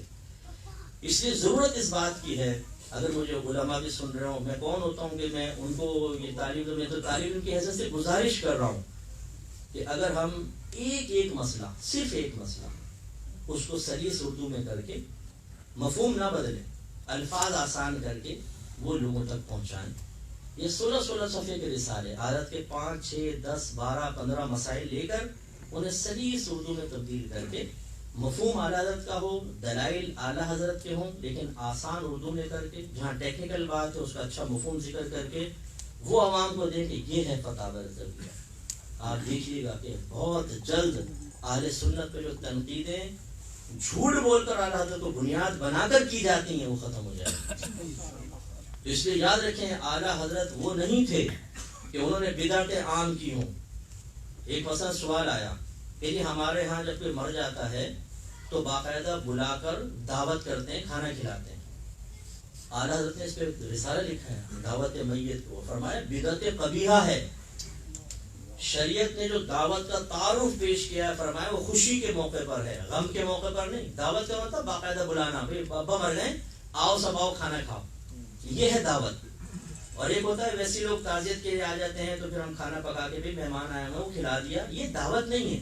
یہ تو آئے ہوئے مہمانوں کو کھلا رہے ہیں، جائز ہے. ایک ہے دعوت، انویٹیشن دیتے ہیں نا. اسے اخبار میں اشتہار ہوتا ہے ابا کا سویم ہے، سب آئے کھانا کھلایا جائے گا، یا ویسے ہی کہیں سب کو فون کر کے. یہ فرمایا بدعت قبیحہ. تیجے 40 میں جو خرابیاں وہ بیان فرمائیں، مزارات کے اوپر جو خرافات ہو رہی ہیں وہ بیان فرمائیں. عورت کو مزارات پہ جانا منع فرمایا اعلیٰ حضرت نے. جب پوچھا گیا کہ عورت مزار کے لیے نکلے تو فرمایا کہ یہ رحمت برکت حاصل نہیں ہوگی، یہ پوچھو اس پہ لعنتیں کتنی نازل ہوتی ہیں. اپنے گھر میں رہے اور وہاں سے اصال ثواب کرے. صرف استثناء رکھا ہے میرے آقا صلی اللہ علیہ وسلم کے مزار پر انوار کا، جنت البقیع، جنت المعالی، شہداء احد وغیرہ کے مزارات، وہاں عورتوں کا استثناء رکھا گیا ہے علماء نے کہ بھی وہاں عورتیں جا سکتی ہیں. باقی مزارات پہ جانا منع لکھا ہے. اور ہمارے مزارات پہ کیا ہوتا ہے جا کر دیکھیں، یوں اختلاط ہوتا ہے مرد عورت کا. اور بعض اوقات ڈھول بج رہے ہوتے ہیں اور بیچ میں عورت دمارے کر رہی ہوتی ہے، بال کھول کے گھوم رہی ہے جی، اور سارے وہ کھڑے ہوئے ہیں عقیدت مند. یہ سمجھتے ہیں شاید ڈھول بجائیں گے تو بابا خوش ہو جائے گا. میں ایک جگہ گیا، بھائی اگر کچھ سن رہا ہوتا برا نہ مانے، انڈیا میں گیا تھا. میں کھڑا ہوا تھا مزار میں حاضری دے رہا تھا. ایک دم ڈھول بجا زور سے، میں اچھل گیا ایک دم. پتہ چلا پیچھے اتنا بڑا ڈھول رکھا، دھوم دھوم دھوم، اتنا شور اتنا شور. توبہ. اب یاد رکھیں جیسے زندہ کو شعور حاصل ہوتا ہے، مردہ کو اس سے کہیں زیادہ شعور حاصل ہوتا ہے. بخاری کی روایت سرکار فرماتے ہیں جب تم دفنا کے، جب مردے کو دفنا کے چلتے ہو نا تو مردہ تمہارے قدموں کی کھڑکھڑا جوتیوں کی سرسراہٹ کو سنتا ہے، کیونکہ اس کی سماعت تیز ہو جاتی ہے. یہ ڈھول بجا بجا کے ہم کیا بزرگ کو کیا کرتے ہیں؟ سارے ثواب ہو رہا ہے. یہ کیا وہ سو رہے ہیں کہ حضور ہم آ گئے ہیں، ڈوم ڈوم جاگیے. کیا کرنا چاہتے ہیں ہم؟ ناراض متوں کو اگر سن رہا ہے، اس لیے میں معذرت بھی کر لیتا ہوں. مجھے پتا ہے کہ حق سننے کو کوئی تیار نہیں ہے، گالی بکنے کے لیے تیار ہے، پیچھے لگانے کے لیے تیار ہے. یہ مفتی نے ایسا بول دیا، پیچھے لگ جاؤ اس کے. ہمارے اکابرین کرتے رہیں. بھائی کون سے اکابرین کرتے رہیں؟ جو ہمارے اچھے اکابرین ہیں کبھی بھی انہوں نے اس کی ترغیبات نہیں دی ہیں. ڈھول ڈھمکا، عورتوں مردوں کا اختلاط، ناچنا گانا، ایسا نہیں ہو سکتا. میں تھوڑا سا بس اینڈ میں کر رہا ہوں، پھر آپ کوشچن کر لیجیے. تو خلاصہ کلام یہ ہے، اعلیٰ حضرت سے اجنبیت کو ختم کیجیے، قریب آئیے اعلیٰ حضرت. براہ راست اعلیٰ حضرت کو خود جانیے. ایک آپ ہم علماء کی زبان سے جان رہے ہیں، اچھی بات. اس کو سمجھ لیں یہ بالکل ایک دیگ ہو نا، اس کے چاول کا ایک دانہ ہے. اعلیٰ حضرت کو سمجھنا ہے، خود قریب آئیے، تھوڑا سا علم سیکھیے، اعلیٰ حضرت کو پڑھیے، اعلیٰ حضرت کی شخصیت کا مطالعہ کیجیے، علماء سے فیض حاصل کریں. اور جیسے میں نے عرض کی کہ علماء ہم کو بھی یہ چاہیے کہ ہم آسان کر کے لوگوں تک اعلیٰ حضرت کی تعلیم کو عام کریں، خاص طور پہ اس طرح کے مسائل، تاکہ ہم پر سے تنقید ختم ہو جائے. اور پھر میرے آقا نعمت امام اہل سنت جمعے کے دن فوت ہوئے، جس وقت مؤذن اذان دیتے ہوئے کہہ رہا تھا حی علی الصلاۃ حی علی الفلاح، آئیے نماز کی طرف، آئیے بھلائی کی طرف. تو روح آپ کی مبارک تشریف لے گئے. اور آج بھی عرس اعلیٰ حضرت پہ آپ تعداد دیکھتے ہیں کتنی. ہماری زندگی میں ہمارے پاس اتنے لوگ نہیں آتے. اعلیٰ حضرت رحمت اللہ علیہ کا وصال کے باوجود کیسا فیض ہے، کتنے لوگوں تک فیض جا رہا ہے. اس کی بھی کوشش کریں. ایک بزرگ نے فرمایا کہ ایسے کام کرو کہ، بلکہ فرمایا کہ جب تم دنیا میں آئے تھے تو تم رو رہے تھے، سارے لوگ ہنس رہے تھے. بچہ پیدا ہوتا ہے نا، سب خوش ہوتے ہیں، بچہ رو رہا ہوتا ہے. فرمایا ایسے کام کرو کہ جب تم دنیا سے جاؤ تم ہنس رہے ہو اور سب رو رہے ہو، تم مسکرا رہے ہو.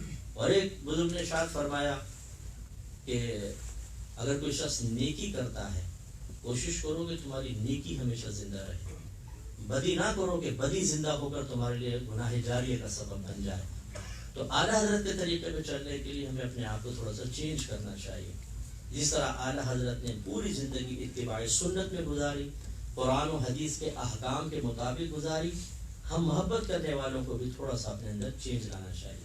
دیکھیں ایک دم کوئی بھی چینج نہیں ہو سکتا. میں جانتا ہوں آپ یونیورسٹی میں پڑھتے ہیں، کسی کا اسکول کا ماحول، کسی کا کالج کا، کسی کے گھر کا ماحول ایسا ہے. ایک دم اپنے اندر چینج لانا بہت مشکل ہے. لیکن اپنے اندر انقلابی تبدیلی پیدا کرنے کا پہلا زینہ ہوتا ہے ایک چیز کے بارے میں سوچنا. سب سے پہلے آپ سوچیں کہ مجھے ایسا کرنا بھی چاہیے کہ نہیں کرنا چاہیے. اگر آپ کو ہماری باتیں سمجھ میں آئیں، سیکنڈ اسٹیپ یہ ہے کہ اسے اپنے لیے ممکن سمجھنا. اللہ تبارک و تعالی نے دین کو قیامت تک کے لیے رکھا ہے اور اللہ تعالیٰ جانتا ہے کون کیسے حالات میں رہے گا. اس کے باوجود حکم فرمایا یا ایھا الذین آمنوا ادخلوا فی السلم کافہ، اے ایمان والو اسلام میں پورے داخل ہو جاؤ. وہ رب جانتا ہے ہر دور میں مسلمان اپنے اسلام پر عمل کر سکتا ہے، بالکل کر سکتا ہے. تو اس لیے اپنے لیے ممکن سمجھے، جب ممکن سمجھیں گے تو آپ کریں گے.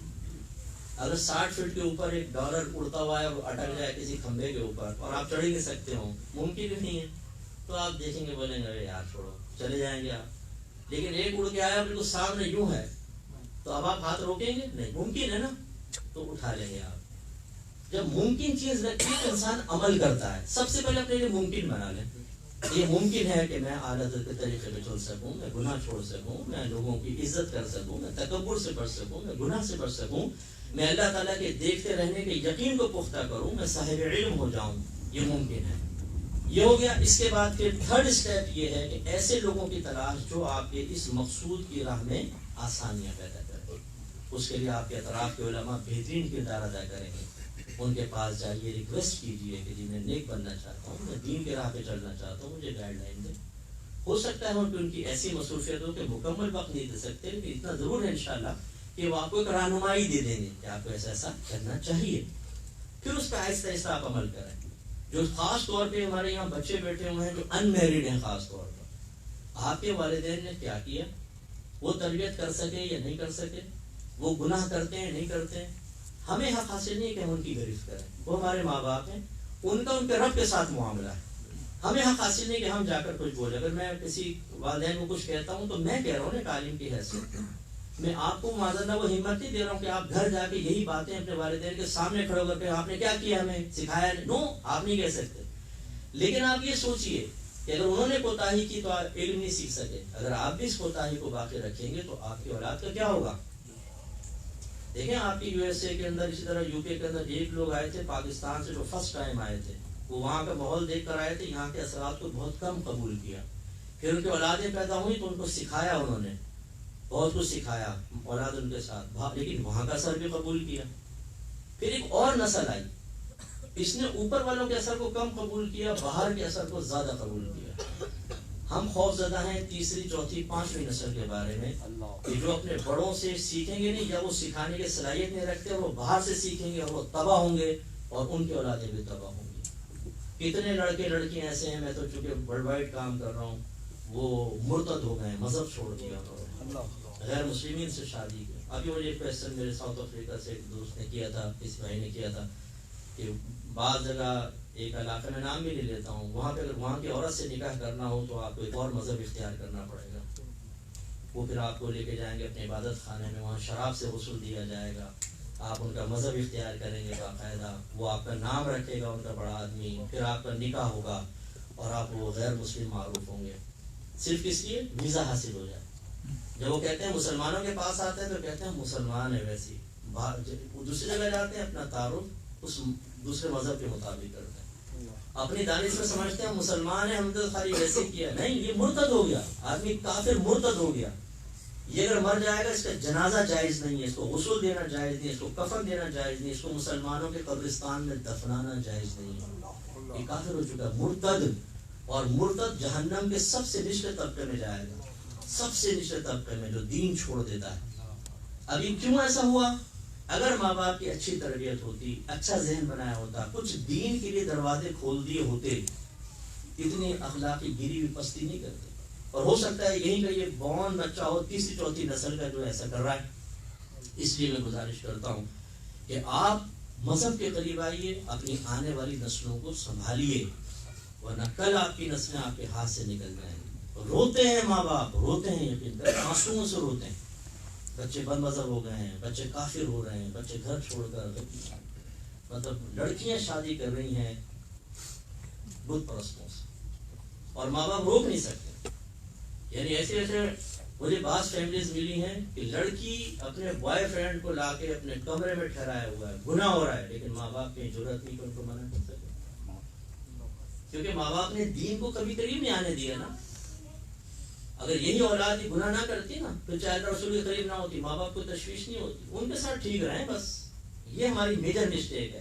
ہمیں تشویش ہونی چاہیے اس پر کہ ہمارے بچے ماں باپ کے ساتھ ٹھیک، اللہ کے رسول کے ساتھ ٹھیک ہے کہ نہیں، یہ سب سے پہلی فکر ہونی چاہیے. لیکن ہمیں وہ فکر نہیں ہوتی ہے. اگر بیٹا نماز نہیں پڑھتا، وہ داڑھی نہیں رکھتا ہے، وہ تھوڑی بہت موویز گناہ کرتا ہے، لیکن ہمارا کہنا مانتا ہے، شراب نہیں پیتا، لڑکیوں سے دوستی نہیں، ہم کہتے ہیں ہمارا بچہ بہت اچھا ہے، بہت اچھا ہے. تو ہمارے ساتھ تو فرمانبردار ہے، باقی برائیاں نظر ہی نہیں آتی. لیکن وہی بچہ اگر داڑھی بھی ہو، خرابیوں میں نہ ہو، لیکن ماں باپ سے تھوڑی سی بدتمیزی کر لے تو وہ سب سے برا ہے. میں اس کو صحیح نہیں کہہ رہا ہوں، برا ہے، باقی برائی بری چیز ہے، لیکن جب وہ ہمارے ساتھ برائی کرتا ہے تو ہمیں برا لگتا ہے. اللہ اس کے رسول کے اور اسلام کے خلاف ہوتا ہے، ہمیں برا نہیں لگتا. یہ ہے قابل تشویش چیز. اپنی اولاد کو دین کے قریب لائیے اور خود خدا را عربک سکھائیں یا اردو سکھائیں یا مذہبی کتابیں، جس لینگویج میں آپ محسوس کرتے ہیں وہ لینگویج ضرور سکھائیے. میں نے یو کے میں دیکھا ہے کتنے بچے ایسے انگلش کے علاوہ کچھ نہیں جانتے، اور انگلش میں اتنا لٹریچر ہے نہیں. اچھا ہے تو اس تک رسائی باتوں بات نہیں ہوتی ہے. نتیجہ کیا نکلے گا؟ انہیں کچھ نہیں پتا ہوگا کتابوں میں کیا لکھا ہے، مذہب کیا کہہ رہا ہے. اور ہم ویسے ان کو تو تربیت بھی نہیں کرتے کہ چلیں مذہب کی طرف شغف ہو. ہم نے تو اپنی اولاد کو برباد کر دیا نا. ہم کہتے ہیں جی میں نے ایک دفعہ یو کے آنے کا ہو رہا تھا، پھر میں نہیں آیا کچھ وجوہات کی بنا پر. تو مجھے ایک صاحب کہنے لگے کہ بہت اچھا ہے وہاں جائے، بچوں کا فیوچر بن جائے گا. آپ یقین کریں میرے نہ جانے کی بڑی وجہ یہ تھی کہ میں نے سمجھا کہ بچوں کا فیوچر تباہ ہو جائے گا.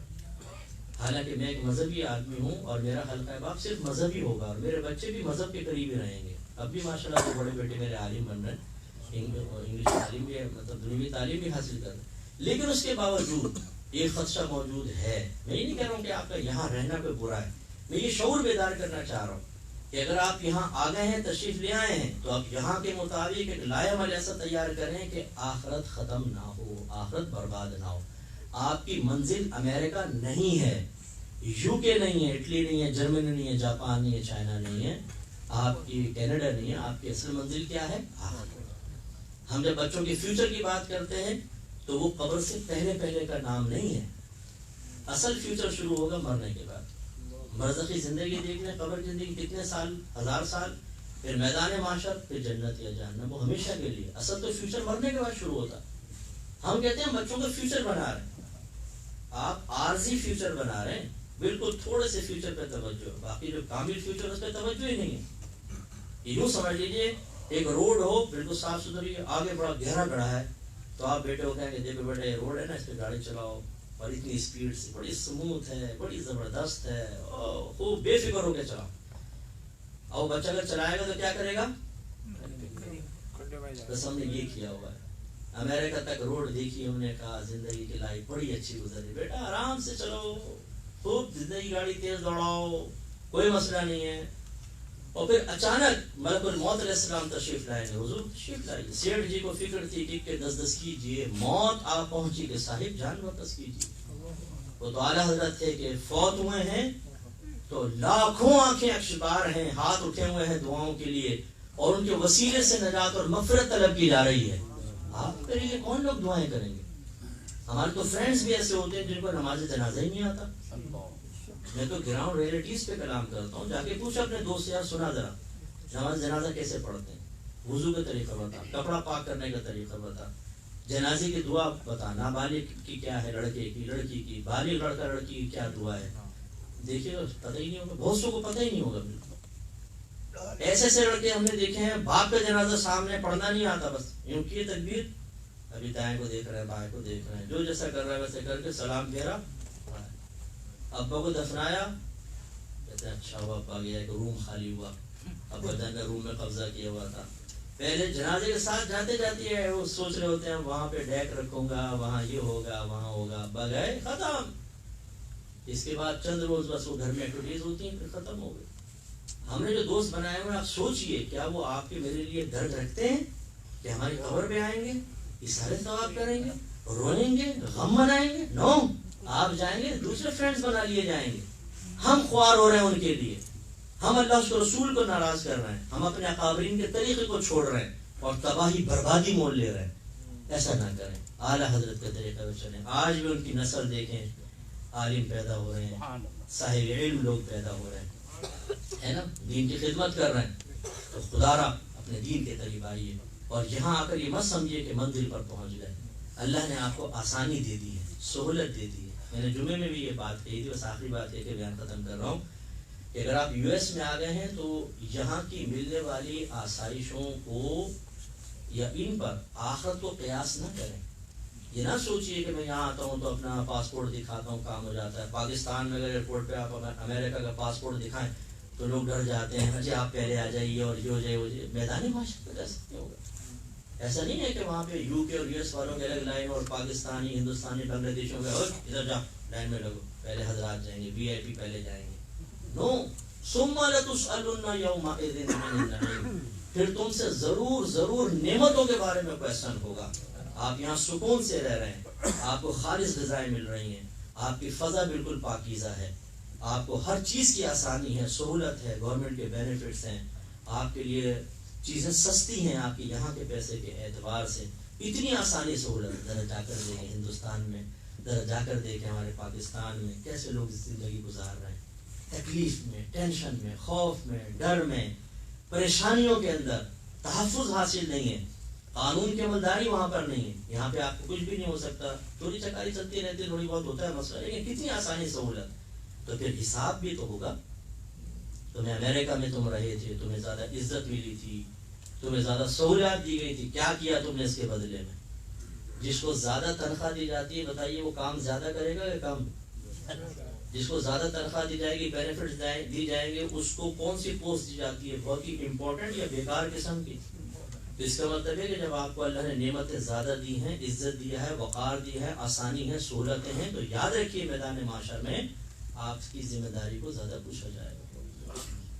تو آپ الحمدللہ بہت سے مسائل میں ٹینشن میں نہیں ہیں. یہاں پہ بھی غم ہے, پریشانی ہے, میں اس کا انکار نہیں کرتا ہوں. مجھے پتا ہے میرے پاس تو پوری دنیا سے ہی میسج آتے ہیں. میں تو کہتا ہوں یار کوئی دنیا کا کونا ایسا نہیں ہے جس میں پریشانیاں نہ ہو. امریکہ والوں کی اپنی پریشانی ہے, یو کے والوں کی اپنی پریشانی ہے, کوئی اولاد کی وجہ سے پریشان ہے, کوئی شوہر بیوی شوہر کی وجہ سے, شوہر بیویوں کی وجہ سے, کوئی نوکری نہ ہونے کی وجہ سے, کوئی کاروبار کی تباہی کی وجہ سے ہے پریشان, لیکن پھر بھی آسانی سہولت ہے. تو ہمت کیجیے اور اپنے آپ کو بہتر بنائیں, دین کے قریب آئیے, دین کو اپنا بنائیے, اجنبیت کو ختم کیجیے, علماء سے تعلق مضبوط کریں, سیکھنے کی کوشش کریں. اگر چاہیں تو میرا نمبر بھی آپ لے لیں, کبھی کوئی آپ کو پروفیسر, تو سب سے میں یہ کہتا ہوں سب سے پہلے اپنے علماء کو فوق دیتے ہیں. یہ آپ کے سروں کے تاج ہیں, ان سے فیض حاصل کریں. لیکن فرض کر لیں اگر علماء تاج ہیں تو تاج کا مطلب یہ نہیں کہ کوئی جوتی بنا لو بھائی. یہ بھی ہوتا ہے بعض اوقات کے علماء سے وقت بے وقت آپ کلام کرتے ہیں, بیچارے پاس ٹائم نہیں ہوتا تو بولتے ہیں بڑے یار علماء تو ٹائم نہیں دیتے, ہم کیا کریں. بھائی آپ اپنی سہولت کے اعتبار سے ٹائم پوچھ رہے ہیں یا ان کا وقت لے رہے ہیں, ان کی بھی مصروفیات ہوتی ہیں. ایسا کچھ ہو آپ ہمیں بھی کر سکتے ہیں, میسج کر لیں, پوچھ لیں, کوئی اس پہ ٹیکسٹ میسج کیجیے گا. وائس میسج میں نہیں سن سکتا ہوں, پرابلم ہوتی ہے, بہت سارے آ جاتے ہیں. ٹیکسٹ میسج پہ ہماری نگاہ تیز چل جاتی ہے. کوئی مسئلہ ہو وہاں پوچھ لیں, ہم سے پوچھ لیں, ہم تیار ہیں اس کے لیے. الحمدللہ میرا رات دن ابھی بھی جو ہے نا 100 سے اوپر میسج موجود ہوں گے. جب بھی میں واٹس ایپ کھولتا ہوں ایسا گرتے ہیں جیسے بارش کے قطرے ہوتے ہیں نا, ٹن ٹن ٹن ٹن ٹن ٹن ٹن ٹن, اور وہ دیکھتا تو 50 60 70. پھر یہ ہوتا ہے میں جیسے بیٹھا ہوں, ابھی کھانے میں دیر ہے تو 10 12 کے جواب دے دیے. کوئی ٹی وی پہ میں پروگرامز دیکھتا ہوں, نیوز وغیرہ کے چینلز میں اکثر دیکھتا ہوں تاکہ حالات حاضرہ پر میری نگاہ رہے. کیونکہ ہمارے علماء بعض اوقات تو بالکل ہی اپنے آپ کو مختلف لوگوں میں محدود کر لیتے ہیں. آپ مجھ سے سیاست پہ گفتگو کریں, پاکستان کی سیاست پہ یا ورلڈ وائڈ, انشاءاللہ مجھے پیچھے نہیں پائیں گے. شاید میں تھوڑا سا آپ سے کم ہوں لیکن میں بہت اچھے سہرا سے گفتگو کروں گا. تو اس میں اب جیسے وقفہ آیا تو فوراً میوٹ کیا اپنا, 10 12 کے جواب دے دیے. میلز بھی چل رہے ہیں, واٹس ایپ بھی چل رہا ہے, کالز بھی چل رہی ہیں, اکیڈمی بھی ہے, اسٹوڈیو بھی ہے, فیملی بھی ہے, میرے اپنے ذاتی مسائل بھی ہیں, لیکن اللہ تعالیٰ کام لے رہا ہے. تو اسی طرح آپ بھی تھوڑی ہمت کریں گے, خاص طور پہ نوجوان آگے آئیے, ہمت کیجیے, دین سیکھیے, انشاءاللہ آپ کی بھی برکات دور دور تک پہنچے گی. میری کوئی بات, کوئی جملہ کسی کو ہرٹ کیا ہو یا آپ کو کوئی دل آزاری ہوئی, میں معذرت چاہتا ہوں. لیکن جو باتیں میں نے عرض کی, گھر جا کے ذرا غور سے ایک آدھ دفعہ ان پہ توجہ کر لیجیے گا. ہو سکتا ہے کہ اللہ تعالیٰ ہمیں اس کی مزید برکات عطا فرمائے. آمین. دعوانا الحمدللہ رب العالمین. حضرت وہ سوال میں نے آپ سے پوچھنا جی کیا کہہ رہے تھے؟ میں یہ کہنا چاہ رہا تھا کہ جیسے مجھے بہت قوالی کا شوق ہے. قوالی کا؟ جی ہاں. ٹھیک ہے. اور میں کئی دفعہ پاکستان کے مختلف زیارت، یہاں تک کہ میں اجمیر شریف بھی گیا ہوں. ٹھیک ہے. اور ابھی بھی آج کی تاریخ اس وقت بھی مجھے مطلب ایک جنونی کیفیت تک قوالی کا جس میں حضور کا ذکر ہو اس سے رغبت طاری ہوتی ہے بہت بار. کل رات بھی میں کام کر رہا تھا تو میں غلام فرید صاحب سے تو میں یہ پوچھنا چاہ رہا ہوں کہ ہمارے لیے اس کے اوپر کیا ہدایت ہے ہمارے فقہ کے ساتھ. ہدایت دوں گا، آپ قبول کر لیں؟ بالکل کریں گے، کیوں نہیں کریں گے، تو میرا فرض ہے قبول کرنا. تو پوچھا کیوں میں اب اس میں حضرت نے پوچھ لیا ہے تو میں جواب دیتا ہوں. قوالی کے بارے میں علماء کے دو گروہ ہیں. پہلے تو یہ سمجھ لیجیے کہ میوزک منع کیوں ہے. ٹائم ہے آپ کے پاس جواب دے دوں تو ختم کر ہے ٹائم. میوزک کے بارے میں دو گروہ ہیں. ایک کہتے ہیں کہ اس پہ تو سب متفق ہیں کہ میوزک حرام کیوں کیا گیا ہے. اس لیے یہ دل میں غفلت پیدا کرتا ہے. ٹھیک ہے نا، آدمی غافل ہو جاتا ہے، دھیان دنیا کی طرف چلا جاتا ہے. میوزک سنیں، اس کے بعد آپ کے لیے نماز پڑھنا مشکل ہو جائے گا، دینی معاملات کی طرف جانا مشکل ہو جائے گا، ثقل طاری ہو جاتا ہے قلب کے اوپر. اچھی طرح اگر گانے کے ساتھ میوزک ہو تو میوزک کا ایک اس کے مطلب اندر یہ چیز رکھی گئی ہے کہ کلام کی تاثیر کو بڑھا دیتا ہے. اس لیے آپ دیکھیں کہ ویسے آپ شعر سنیں وہ غم زدہ اتنا نہیں ہوگا، لیکن وہ کیا کہتے ہیں وائلن کریں گے نا تو ایک دم آنسو نکلنا شروع ہو جائیں گے. اس نے اس شعر کی تاثیر کو بڑھا دیا. تو علماء فرماتے ہیں کہ میوزک فی نفسی منع ہے کیونکہ غفلت پیدا کرتا ہے. برے اشعار کے ساتھ ہو تو بدرجہ اولا منع ہوگا اور غفلت پیدا کرے گا. سمجھا نہیں ہے؟ تو بولتے ہیں اس کا مطلب ہوا کہ میوزک کے حرام ہونے کی علت اور سبب کیا ہے؟ غفلت پیدا کرنا. وہ یہ کہتے ہیں جو جواز کے قائل ہیں، جیسے آپ جو کہہ رہے ہیں، وہ یہ کہتے ہیں کہ میوزک تاثیر بڑھاتا ہے. تو اگر ایک پاکیزہ کلام ہے، عارفانہ کلام ہے، اس کے ساتھ جب میوزک ملے گا تو اس کی تاثیر کو بڑھائے گا. جب تاثیر کو بڑھائے گا تو اچھا اثر ہی مرتب ہوگا. اسی لیے بڑے بڑے اکابرین نے قوالیاں سنی ہیں. عطا محمد بندیالوی صاحب ہمارے پاکستان کے ایک ایسے عالم گزرے ہیں کہ شاید پاکستان کا کوئی بڑا عالم ایسا نہیں ہوگا جنہوں نے ان سے علم حاصل نہ کیا ہو. اور وہ قوالی باقاعدہ سنتے تھے. قبلہ کاظمی شاہ صاحب بہت بحرالعلوم تھے، قوالیاں سنتے تھے. ایک بات تو یہ ہے. اچھا، دوسرے جو علماء ہیں وہ جانتے ہیں کہ یہی علت ہے، لیکن وہ یہ کہتے ہیں کہ عوام کا معاملہ یہ ہے کہ جب ان کے ہاتھ میں کوئی چیز دے دو اور کہو دیکھو یہاں تک رہنا، اس سے آگے نہ جانا، تو عوام کبھی بھی ان لیمیٹیشنز کا خیال نہیں کرتی. اور پھر ایسا ہوتا ہے کہ عوام کے ہاتھ میں چلے جائے تو علماء بھی بے بس ہو جاتے ہیں. جیسے اب آپ جا کے مزارات پہ کسی کو خرافات سے روک کر تو دیکھیں، فوراً آپ کو کہیں گے بد مذہب آگے مارو، گھوسے کھا کے باہر نکل رہے ہوں گے، ناک یہاں ہوگی، یہاں بیوی کہے گی بھائی جان کون ہے، آپ گھر میں داخل ہو رہے ہیں، آپ کہیں تیرا سرتاج یوں پٹ کر آیا. تو خلاصہ کلام یہ ہے کہ جب عوام میں چیز چلی جائے تو پھر اس کو قابو نہیں کرتا، اور عوام کبھی بھی چیز کو اصل حقیقت پر رہنے نہیں دیتی. ان علماء نے فرمایا کہ ہم مطلقاً منع کریں گے، چاہے وہ اچھے کلام کے ساتھ ہو دوسرے، کیونکہ ہمیں پتہ ہے کہ اس میں بڑے نیگیٹو کام ہے، وہ منع کرتے ہیں. یہ تو اجمالی چیز ہوگی.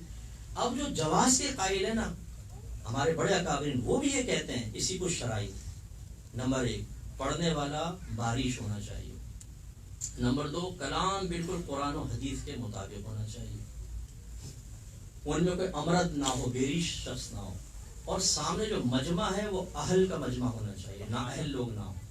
اور اہل کی علامت کیا لکھی ہے؟ فرمایا کہ کسی کو 7 دن کا فاقہ ہو جائے اور ایک طرف محفل سماع ہو اور ایک طرف روٹی ہو تو وہ روٹی کو چھوڑ دے اور محفل سماع کی طرف پڑھ جائے، اور مقصود صرف کلام سے اللہ. اب یہاں کیا معاملات وہ نہیں ہیں، وہ آپ بھی اچھی طریقے سے سمجھتے ہیں کہ کیا کیا معاملات ہوتے ہیں.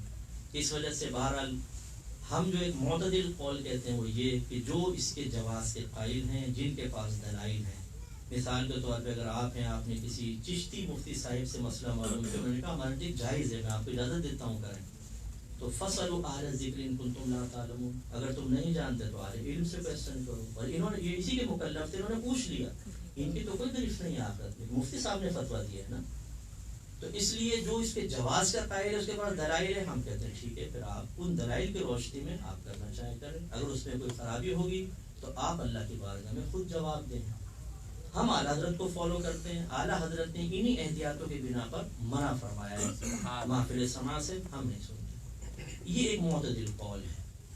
ہم بعض اوقات افراط و تفریط کا شکار ہو جاتے ہیں. اگر ایک چشتی بھائی ہیں ہمارے, وہ کہتے ہیں تم قوالی نہیں سنتے, تم بدذوق ہو, یہ وہ اس کو برا بھلا کہتے ہیں, وہ کہتے ہیں تم حرام کر رہو. اس سے لڑائی جھگڑا پیدا ہوتا ہے. ہر چیز کی یاد رکھیں, ہر ایک کے پاس کچھ نہ کچھ دلائل ہوتے ہیں. یہ نہیں ہو سکتا کہ آپ اور میں اپنے دلائل کی روشنی میں دوسرے کے دلائل سننے کو ہی ترک کر دیں کہ میں نہیں سنتا ہوں اور تمہارا دلیل ضرور غلط ہے میری.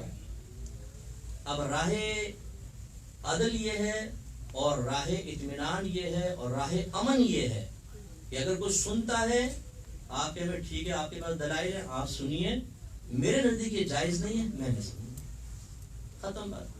اس سے پھر یہ ہوگا کہ جو سن رہا ہے ٹھیک ہے, اس کے اپنے دلائل ہیں, وہ اپنے سنے گا. ہم نہیں سنتے ہیں ٹھیک ہے, پیار محبت ایک تعلق قائم ہے. آج آپ دیکھیں ہمارے ادارے, ہماری مسجدیں, میں اہل سنت کی بات کر رہا ہوں, دوسروں کی نہیں, ہمارے تو ہم ہیں نا. ہمارے ادارے, ہماری مسجدیں, ہمارے آستانے جدا ہو گئے, تو ایک دوسرے کو برداشت کرنے کے لیے تیار نہیں. اور ان چیزوں کو بنیاد بنا کر بعض اوقات ہم جو تفسیر اور کافر اور پتہ نہیں کیا کیا فتوے جاری کرتے ہیں, اس سے نفرتیں بڑھتی ہیں, اس سے عوام ٹوٹتی ہے. میرا موقف میں نے آپ کو بتایا, میں اعلیٰ حضرت کو فالو کرتا ہوں حتی الامکان. اللہ تعالیٰ مجھے اس پہ استقامت عطا فرمائے. لیکن اگر کوئی قوالی سنے گا, میں کہوں گا کہ آپ پہلے اس کے دلائل حاصل کریں, اس پہ نظر کریں. یہ نفسانی خواہش کے تابع ہو کر نہیں ہونا چاہیے. کسی سے اجازت لیں باقاعدہ, پھر قوال کو دیکھیں, کلام کو دیکھیں, مجمع کو دیکھیں. اس کے بعد پھر آپ, اگر آپ کو اجازت ملتی ہے تو آپ اس کو کریں, وہ آپ کا مسئلہ ہے, ٹھیک ہے, ہم نہیں کر رہے. تو یہ میں نے آپ کو جواب دیا. اب آپ اگر سمجھتے ہیں, آپ نے کسی سے پوچھا ہوا ہے, کلام اچھا ہوتا ہے, قوال اچھے ہوتے ہیں, ٹھیک ہے. دیکھیے یہاں آج کل جو ہے نا, وہ میں اس کو تھوڑا ریسرچ کا بھی کام کرتا ہوں, وہ صوفیزم کے بارے میں امریکن بہت کوشچن پوچھ رہے ہیں. دیکھیں صوفیزم کیا, صوفیزم ہمارے ہاں جانا جاتا ہے مزاروں پہ جا کے. وہ ایک امریکہ کی جرنلسٹ, یو کے کی جرنلسٹ تھی خاتون, وہ پاکستان آئی. اس نے کہا اسلام دو ہوتے ہیں, ایک اسلام جو عام جگہوں پہ مسجدوں میں ہے, ایک اسلام وہ ہے جو مزار پر ہے. اس نے دو اسلام پیش کیے. پہلے اس نے مسجدوں والا دکھایا اور پھر کہنے لگے اب میں آپ کو وہ اسلام دکھاتی ہوں جو مزارات پر ہوتا ہے. یہ صوفیہ کا اسلام ہے. اور آپ خود سوچ لیجئے کہ مزارات پہ کون بیٹھے ہیں, صوفی ہیں. صوفیوں کے نام بدنام کرنے والے, صوفیوں کے نام پر کھانے والے, عمل نہیں کرتے, بے عمل لوگ ہیں اور پتہ نہیں کیا کچھ کر رہے ہیں. ہر جگہ پہ نہیں کہہ رہا ہوں, اچھے اچھے لوگ بھی ہیں, کوئی برا نہ مانے, لیکن ہیں ایسے بے عمل قسم کے لوگ. وہ کہہ رہی یہ ہے صوفی, اس میں ڈھول بھی ہے, اس میں دھمالے بھی ہیں, اس میں عورت ایک بیچ میں گھوم رہی ہے, سارے مرد اس کو حریصانہ نگاہوں سے دیکھ رہے ہیں, گندے ناپاک مرد کھڑے ہوئے ہیں, بے نمازی لوگ کھڑے ہوئے ہیں اور عورت ناچ رہی ہے بیچ میں. کہتی ہے کہ یہ اسلام ہے جو صوفیوں کا اسلام. تو آپ جو صوفیزم کہہ رہے ہیں نا کہ یہ اصل میں کوئی ریسرچ کرتا ہے تو وہ یوں نہیں کرتا کہ ہمارے قرآن اور حدیث کو بنیاد بنائے, وہ لوگوں کے عمل کو بنیاد بنا کر پھر اس کے اوپر ریسرچ کی بنیاد رکھتے ہیں. اس کا رزلٹ کیسے صحیح ہو سکتا ہے؟ وہ تو ہمارے قرآن و حدیث کے خلاف آئے گا. قرآن و حدیث تو مانتے ہی نہیں اس کو. امید ہے کہ آپ بہت بہت شکریہ آپ کا.